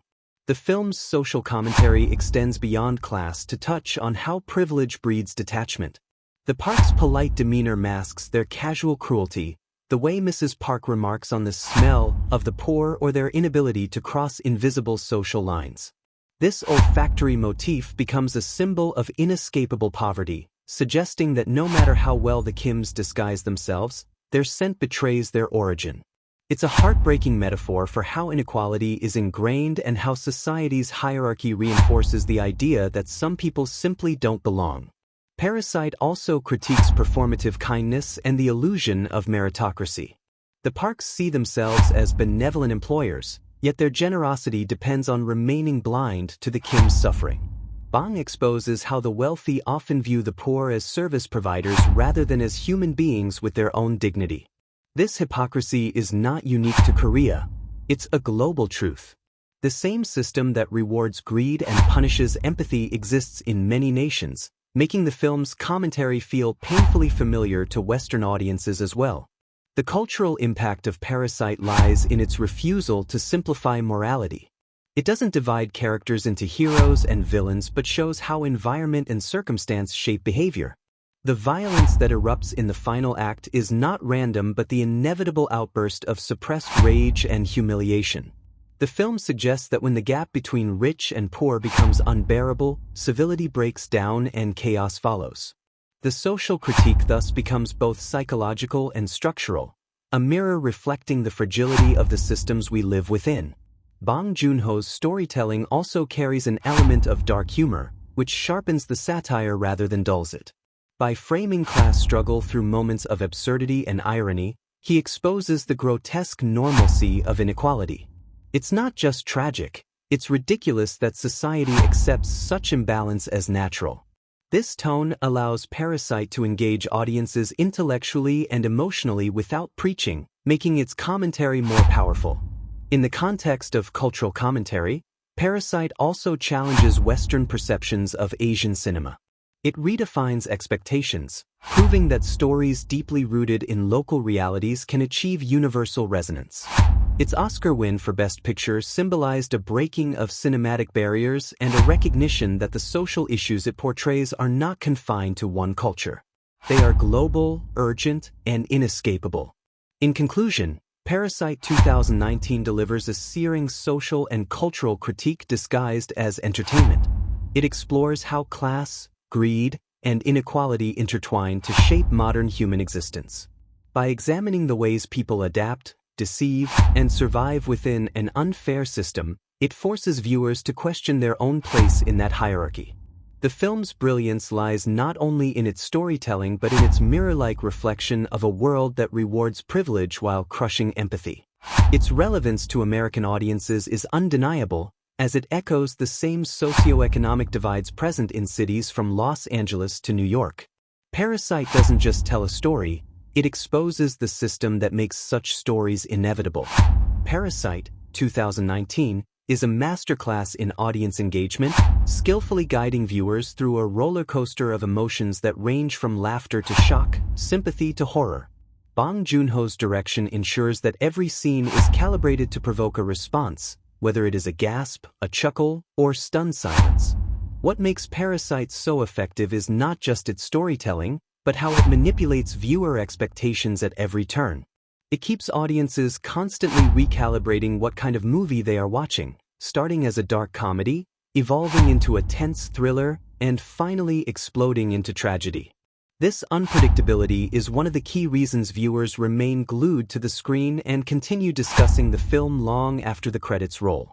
One of the earliest points of engagement comes when the Kim family infiltrates the wealthy Park household. Each step of their con, the tutoring scam, the driver replacement, and the housekeeper's dismissal, feels like a mini-heist, blending humor with anxiety. Audiences laugh at the cleverness of the Kims but also feel an undercurrent of tension, knowing their plan could collapse at any moment. These scenes invite a strange kind of complicity. We root for the Kims even though they are lying, because the script makes their desperation relatable. Viewers are pulled into the thrill of the deception while simultaneously questioning their own moral alignment. The film's midpoint twist, when the former housekeeper returns to the Park home during the rainstorm, is one of the most unforgettable audience moments. What begins as a comedic interruption turns into a shocking revelation when she exposes the hidden basement and her husband's secret existence below the house. The discovery transforms the story's tone completely, and viewers often react with a mix of disbelief and dread. It is the kind of cinematic moment that sparks conversation. How long had he been living there, and what does that say about the illusion of stability in the Park's world? The reveal forces the audience to re-examine everything they thought they knew about the film's setup, making it a defining turning point that elevates Parasite from clever social satire to psychological thriller. Another key emotional moment is the rainstorm sequence that follows the Park's return home. The Kims' frantic escape through flooded streets and back to their semi-basement apartment is visually and emotionally devastating. Audiences feel the sting of reality crash into fantasy as the illusion of luxury dissolves in mud and sewage. This sequence elicits deep empathy and is often the point where laughter dies out completely. The contrast between the Park's inconvenience, canceling a camping trip, and the Kims' loss of everything they own hits viewers with moral clarity, igniting discussions about privilege and inequality. The garden party scene near the film's end is one of the most shocking moments in modern cinema. The carefully orchestrated tension, children playing, music swelling, conversations flowing, erupts into chaos as class conflict turns violent. It is a moment designed to make audiences gasp. The suddenness of the violence and the symbolic gesture of Mr. Kim's final act leave viewers both stunned and reflective. The abrupt tonal shift forces a re-examination of every decision that led to this point, and viewers often leave the film debating what the ending means. Was it revenge, despair, or liberation? This ambiguity fuels online discussions, essays, and fan theories that continue years after the film's release. In terms of rewatchability, Parasite offers immense rewards. On a second or third viewing, subtle details emerge that were easy to miss initially. The recurring visual motif of stairs and levels, the use of smell as a class indicator, and the precise framing that foreshadows major twists. The dialogue takes on new meaning when one understands the characters' true intentions, and viewers begin to notice how Bong Joon-ho plants clues throughout the film. Scenes that once seemed comedic now feel tragic, and moments of silence reveal emotional weight previously unnoticed. This layered storytelling makes Parasite a film that improves with each revisit, ensuring its place in long-term audience discussion. Certain scenes also lend themselves to modern online culture. The visual precision of the film has made it endlessly quotable and gif-worthy. The shot of the Kim family crouching under the living room table while the Parks talk about their smell is one of the most shared images online. It perfectly encapsulates the film's theme of invisible inequality. Similarly, the quiet yet intense shot of the flood-soaked basement window has become a symbol of the film's emotional depth. These images circulate widely because they capture Parasite's mix of artistry and emotional truth. Parasite's ending, with Ki-woo's dream of buying the Park house, leaves viewers haunted and contemplative. It is both hopeful and heartbreaking, prompting debates about whether it's fantasy or reality. This open-ended conclusion ensures the film lingers in the minds of viewers, sparking conversations about social mobility, futility, and the cost of ambition. The ambiguity of this scene makes it one of the most discussed and analyzed endings in recent film history. Ultimately, Parasite engages audiences not just through its plot, but through its ability to mirror the audience's own emotions and biases. It provokes laughter at moments of deceit, horror at the consequences, and deep introspection afterward. Its structure invites both emotional and intellectual participation, ensuring it stays alive in conversation, classrooms, and online spaces long after viewing. Parasite 2019 achieves the rare feat of being both entertaining and transformative, a movie that doesn't just demand your attention while it plays but continues to echo long after the screen fades to black.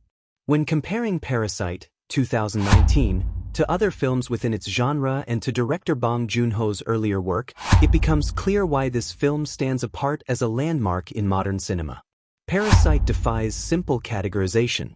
It is at once a dark comedy, a social thriller, a family drama, and even a tragedy.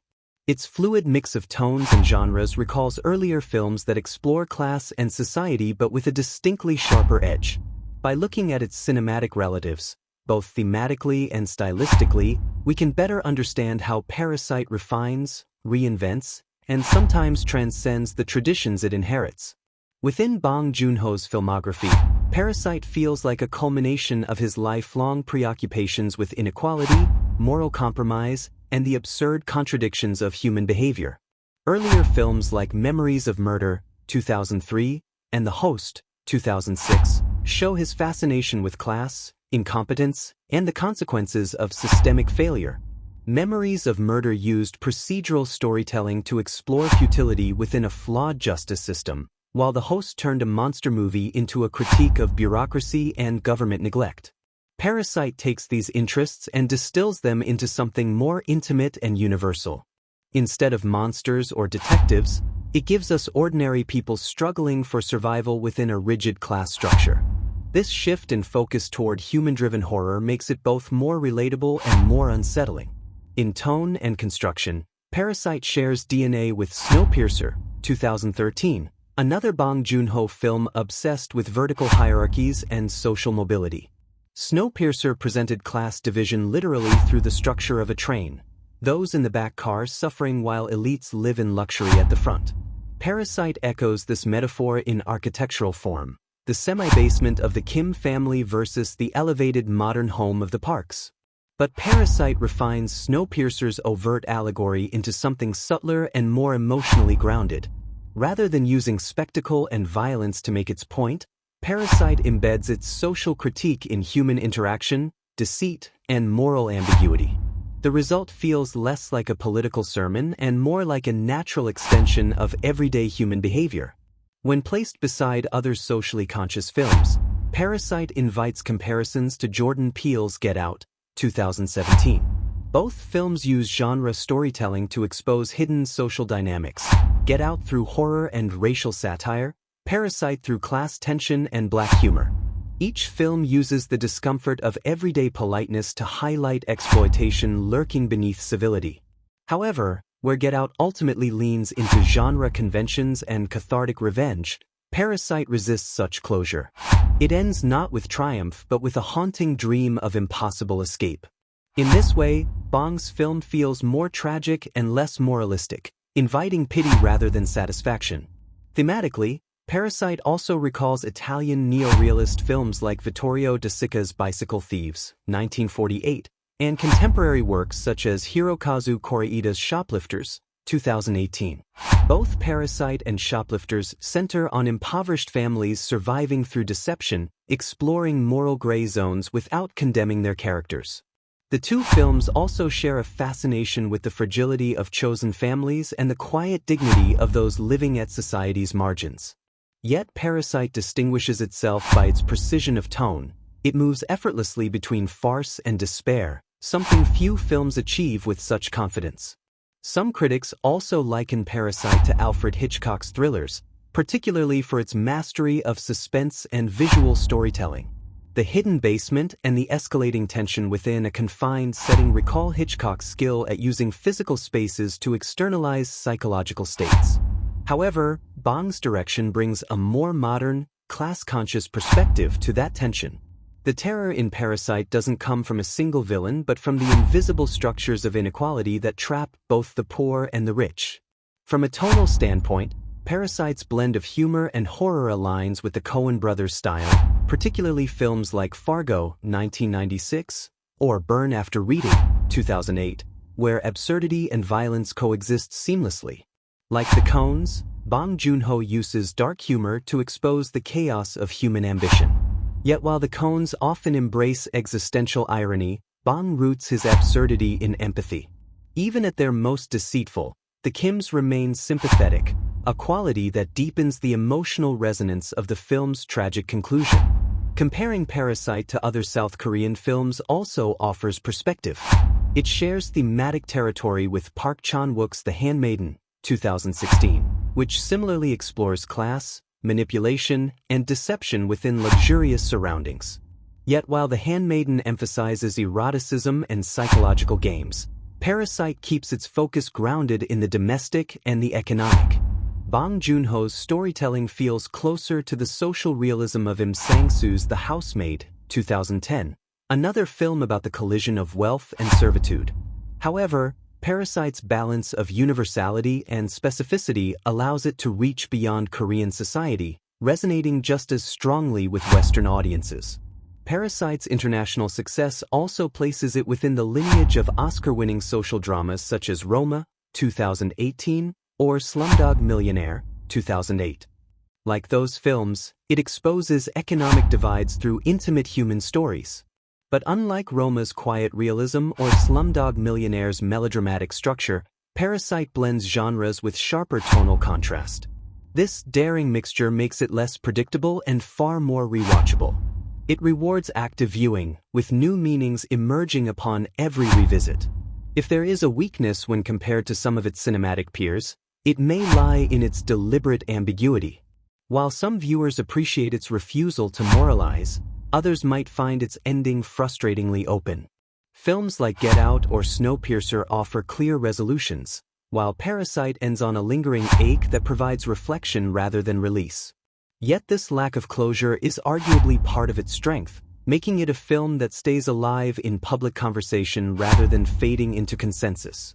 In the end, Parasite 2019 stands as both a product of its influences and a reinvention of them. It borrows from Hitchcock's tension, the Coen brothers' dark humor, and Bong's own fascination with social hierarchies, but synthesizes them into something entirely its own. It bridges cultural boundaries and genre lines, speaking to audiences everywhere about inequality, ambition, and the human desire to rise above one's circumstances. In a cinematic landscape full of imitation, Parasite emerges as a film that doesn't just join the conversation, it redefines it.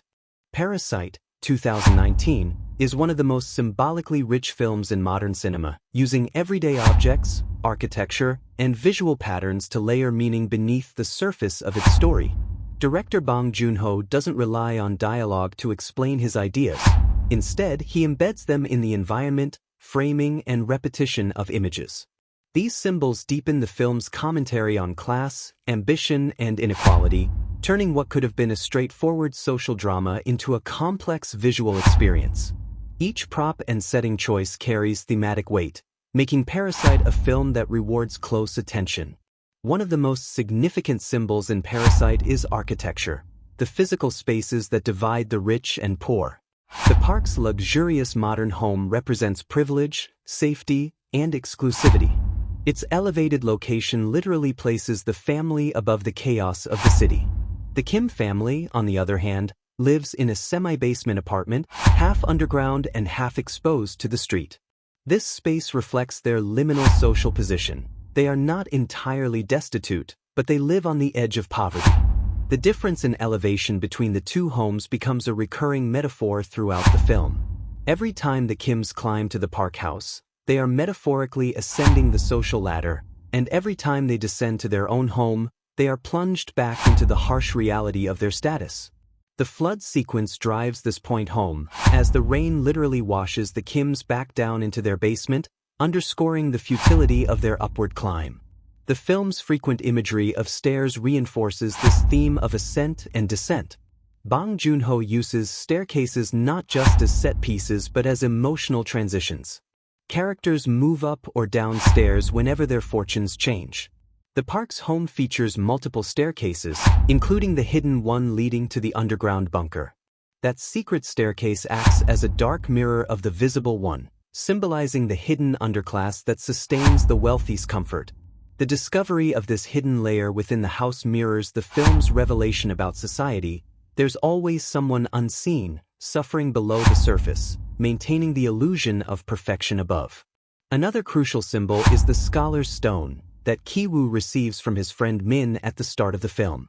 Traditionally, such a stone represents wealth, luck, and academic success. For the Kim family, it becomes a literal embodiment of aspiration. Ki-woo clings to it as if it can lift his family out of poverty, but the stone's weight also foreshadows the burden of that ambition. The stone's reappearance later in the basement, when Ki-woo is struck with it during the violent climax, transforms it from a symbol of hope into one of destruction. It suggests that blind pursuit of wealth can crush those who seek it most desperately. Bong uses the stone's dual nature, its beauty and its heaviness, to reflect how aspiration itself can become a trap. Another recurring symbol is the motif of smell. The park's subtle disgust toward the smell of the Kims, described as something of the subway or dampness, acts as an invisible marker of class.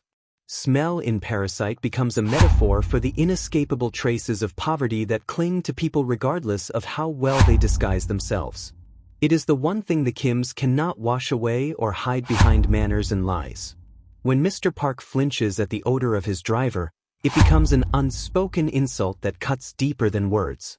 In the film's final act, Mr. Kim's violent reaction is triggered precisely by this moment of olfactory disgust, showing how class prejudice can ignite tragedy. Light and shadow also carry symbolic meaning throughout the film. The park home's large glass windows flood their world with sunlight, creating an open, clean, and idealized environment. By contrast, the Kim family's semi-basement is dim, lit mostly by the sickly glow of streetlights. This manipulation of lighting symbolizes the contrast between those who live under constant visibility and those forced to survive in the shadows. The rainstorm sequence blurs these distinctions momentarily, showing how nature can level everyone, yet the next morning, the park's home is dry and bright again while the Kims wade through filth. This visual contrast reinforces the permanence of class divides despite momentary disruptions. Water itself functions as a recurring metaphor for both cleansing and destruction. Early in the film, water is seen as part of the park's luxury, their garden sprinklers, their rain-soaked camping trip canceled without consequence. For the Kims, water becomes a source of devastation when the storm floods their home. The same element that lightly inconveniences the rich annihilates the poor. Bong Joon-ho uses water as a symbol of how shared experiences can have radically different meanings depending on one's social position. Mirrors and reflections also play subtle symbolic roles. Throughout the film, characters often mimic or reflect one another's behavior, emphasizing how the poor and rich are bound together in a parasitic relationship. The Kims act as parasites on the park's wealth, but the parks are parasites too, dependent on the invisible labor of others. Bong underscores this duality with visual parallels. The way both families gather around tables, the way each mother dotes on her children, and the way both fathers retreat into private frustration. The repetition of such mirrored images challenges the viewer to see that the parasite-host relationship is not one-sided. It is a cycle of mutual dependence and denial. The color palette further supports the symbolism. Warm tones dominate the park's house, signaling comfort and luxury, while cooler, muted tones define the Kim's environment, emphasizing bleakness and struggle. The shift between these palettes as the Kims infiltrate the park home mirrors their shifting identities. Yet even as they occupy this new space, the cold tones return whenever the illusion begins to crack, suggesting that their true reality always lurks beneath the surface. Finally, the ending sequence provides the most haunting symbolic image of all, Ki-woo dreaming of buying the park home.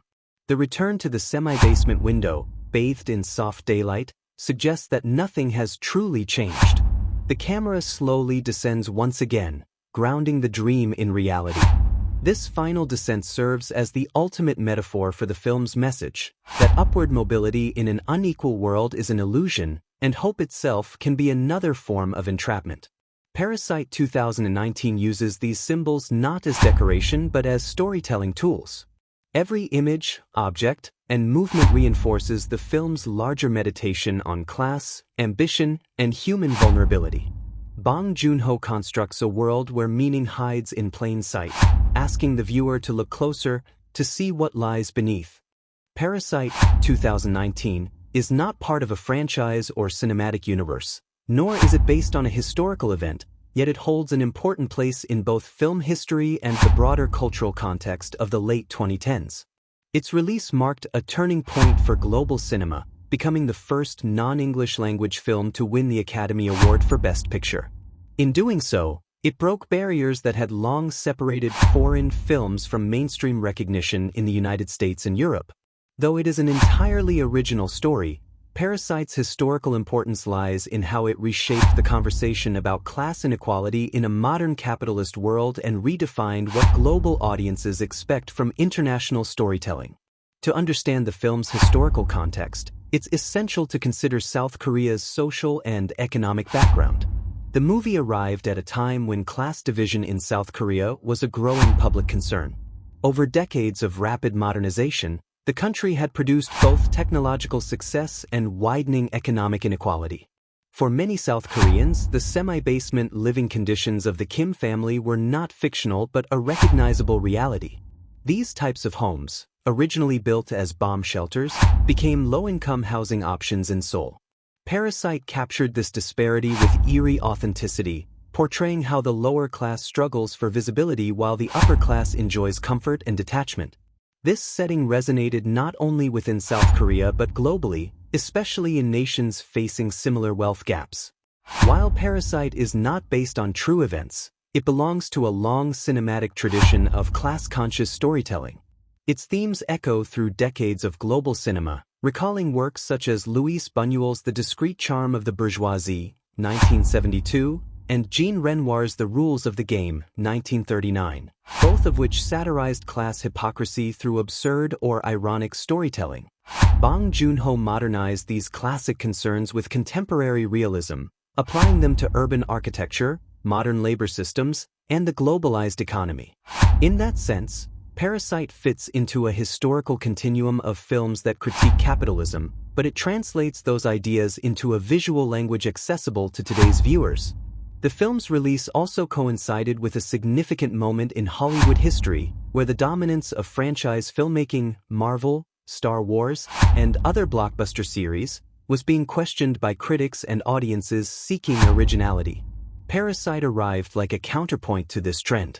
It was a self-contained story, meticulously crafted and independent of sequels or prequels. Its success demonstrated that audiences worldwide were still hungry for fresh narratives rooted in realism rather than franchise repetition. This achievement not only revitalized interest in Korean cinema but also proved that subtitled films could thrive in mainstream American theaters. Parasite's influence extended beyond the award circuit. It reintroduced Western audiences to the brilliance of South Korea's film industry, which had already been producing internationally acclaimed directors such as Park Chan-wook, Lee Chang-dong, and Kim Ki-taek. Historically, South Korean cinema has often reflected the nation's struggles with social transformation, urbanization, and generational conflict.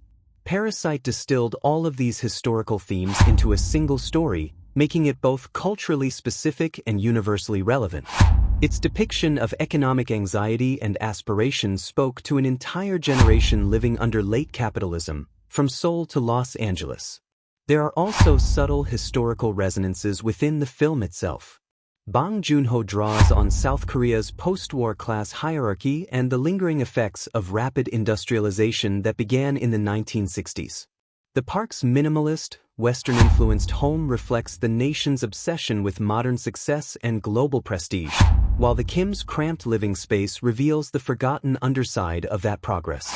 The film uses these architectural contrasts to visualize historical inequality. The same systems that once promised national prosperity now produce alienation and resentment. In terms of cinematic lineage, Parasite also reflects the evolution of Bong Joon-ho's own career. His earlier films like Memories of Murder, The Host, and Snowpiercer explored social hierarchies, corruption, and injustice, but Parasite represents his most refined synthesis of these ideas. Snowpiercer's class struggle was exaggerated into a sci-fi allegory, while Parasite translates that same conflict into the real, tangible world. It's as though Bong brought his earlier metaphors down to earth, turning spectacle into domestic tension. This continuity makes Parasite a kind of spiritual successor within his body of work, even if not part of an official series. After Parasite's historic success, discussions began about expanding its world through an HBO limited series adaptation, with Bong Joon-ho collaborating with Adam McKay. While this project aimed to explore unseen layers of the film's story and characters, Bong emphasized that it would not be a direct sequel or franchise extension. Instead, it was conceived as an expansion of the universe, an exploration of side stories and thematic threads left open in the film. Though this adaptation has yet to materialize, the mere idea reflects Parasite's influence on Western media industries. It signaled Hollywood's recognition of non-English narratives as fertile ground for new storytelling formats. Historically, Parasite also belongs to a broader movement of international films crossing into Western mainstream success. Before it, movies like Life is Beautiful, Amelie, and Crouching Tiger, Hidden Dragon achieved acclaim but remained niche compared to English-language blockbusters. Parasite broke that ceiling, paving the way for wider recognition of films like Drive My Car and The Worst Person in the World. Its Oscar sweep in 2020, Best Picture, Best Director, Best Original Screenplay, and Best International Feature Film, was unprecedented and reshaped how awards institutions view global cinema. In retrospect, Parasite 2019 stands as both a cinematic and cultural milestone. It's not part of a franchise, but it sparked a new era of international appreciation. It's not based on historical events, but it captures the economic anxieties of the modern age with the precision of a sociological study. Its success created a bridge between East and West, between art house and mainstream, between entertainment and critique. In historical terms, Parasite is less a continuation of a story and more a redefinition of what stories global audiences are willing to embrace. It marked a turning point in how cinema reflects society, and how society, in turn, responds to the mirror it holds up. Parasite, 2019, stands as one of the most remarkable examples in modern film history of a modestly budgeted movie achieving extraordinary critical and commercial success. Directed by Bong Joon-ho and produced by Berenson ENA, the film was made on an estimated budget of around $11 to $12 million. For a film of its ambition, cinematic polish, and international scope, that budget is surprisingly lean. Yet Parasite looks and feels far more expensive than its cost would suggest, demonstrating how precise direction, efficient production design, and purposeful cinematography can create an atmosphere of high production value without the need for blockbuster-level spending. Every dollar of Parasite's budget is visible on screen in the form of detail and realism rather than spectacle. Unlike large-scale Hollywood productions that rely on digital effects or exotic locations, Parasite focuses its resources on meticulous set construction, controlled lighting, and exacting camera work. The most notable expense was the custom-built house of the wealthy Park family, which was not a real home but an elaborate set designed specifically for the film. Production designer Lee Ha-jun and his team created the house from scratch on an outdoor lot, tailoring every angle, window, and elevation to match Bong Joon-ho's storyboards. The structure was designed to emphasize vertical space, a key metaphor in the film's depiction of class hierarchy, while allowing cinematographer Hong Kyung-pyo to move fluidly through its levels. This attention to architectural realism contributed greatly to the film's visual sophistication and believability. In contrast, the Kim family's semi-basement apartment was constructed to feel cramped, damp, and uninviting. Filmed partially on location and partially on a controlled set, the environment captures the texture of real poverty without exaggeration. Bong Joon-ho's use of natural light and shadow, along with carefully framed compositions, gives even the smallest rooms a cinematic depth. This controlled use of space allowed the filmmakers to achieve a visual richness that rivals much higher-budget productions. In essence, Parasite's relatively small budget was maximized through smart, story-driven design rather than excess or spectacle. When it came to marketing and release strategy, Parasite took an unconventional route that paid off immensely. After premiering at the Cannes Film Festival in May 2019, where it won the prestigious Palme d'Or, the film generated intense buzz worldwide. This early acclaim set the tone for its global rollout. Neon, the film's US distributor, strategically marketed Parasite as a must-see event for film enthusiasts, emphasizing its genre-blending nature, a dark comedy, thriller, and social satire all in one. Rather than releasing the film widely from the start, Neon employed a slow rollout strategy. It opened first in select US theaters to build word-of-mouth momentum, using critical reviews and audience enthusiasm as organic marketing tools. This strategy proved highly effective. Parasite's early screenings sold out across major cities like New York and Los Angeles, creating a sense of exclusivity and anticipation. As word spread, the film expanded to more theaters and drew in general audiences who might not normally seek out subtitled foreign films. By the time of its Oscar nominations, Parasite had become a cultural phenomenon, and the subsequent wins for Best Picture, Best Director, and other major categories pushed it to even greater financial success. At the box office, Parasite earned over $266 million worldwide, a massive return on its modest investment. In the United States alone, it grossed around $54 million, an almost unheard-of number for a non-English language film.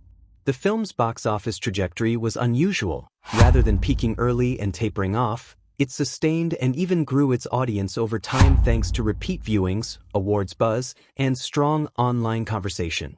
The timing of its Oscar success in early 2020 extended its theatrical life significantly.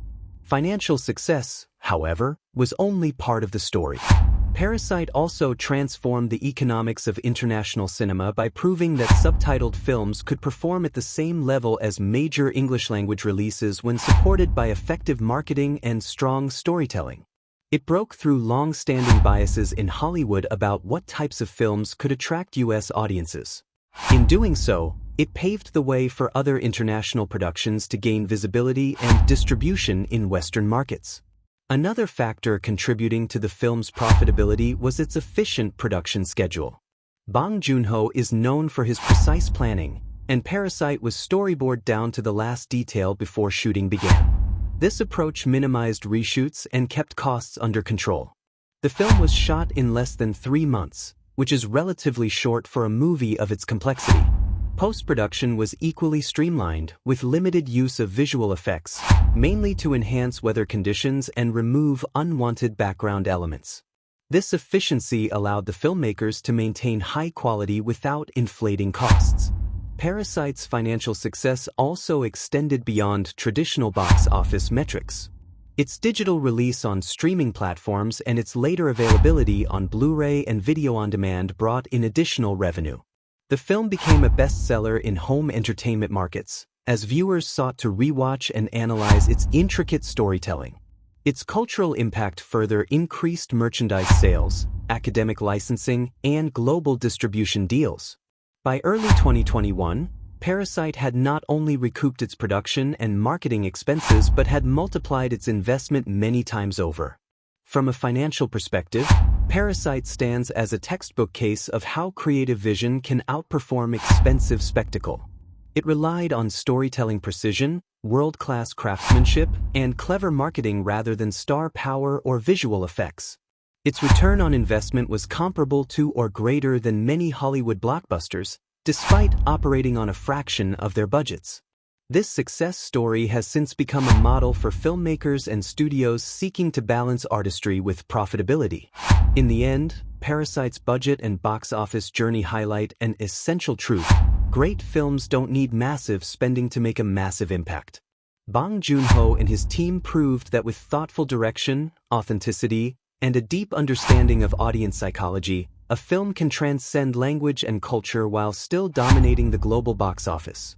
Parasite's triumph was not only a financial victory but also a landmark in the history of cinema, showing that a well-crafted story can outperform even the most expensive productions when it resonates universally.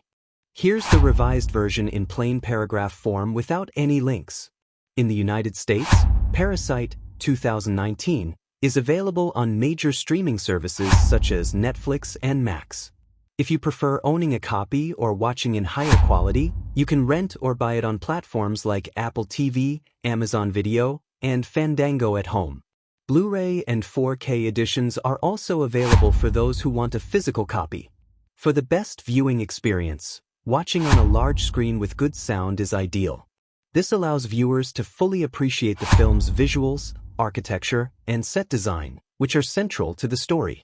The opening sequences, the layout of the Park family's home, and the flood scene gain significant impact when viewed on a bigger display with immersive audio. Watching in a quiet space with headphones is also effective, as the film relies on subtle sound details, ambient noise, and layered dialogue, which are important for understanding character interactions and thematic depth. Casual viewing on a laptop or tablet is possible, but some of the tension, visual metaphors, and tonal shifts may not be as noticeable. Streaming on Netflix or Max offers convenience and immediate access. To get the most out of the experience, viewers should select the highest available quality and enable subtitles if needed, as the film is in Korean. Renting or buying a digital copy, or using Blu-ray, provides the best picture and sound quality, as well as bonus features such as director commentary, which is valuable for repeated viewings.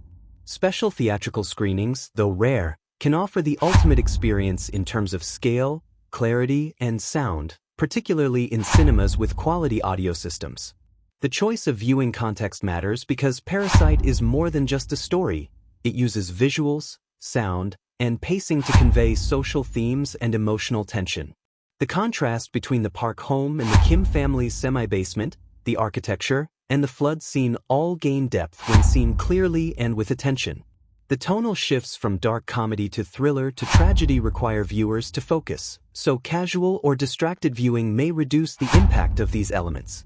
For a first-time watch, it is recommended to access the film through a streaming service and use a larger screen with good sound, along with subtitles to catch the nuances of dialogue. Watching without distractions will enhance appreciation of the film's visuals, atmosphere, and storytelling. For those revisiting the film, a 4K or Blu-ray version is recommended to experience the details in cinematography and production design. Watching with friends or discussing key scenes can also enrich understanding, while smaller screens may suffice for repeat viewings once the story is familiar.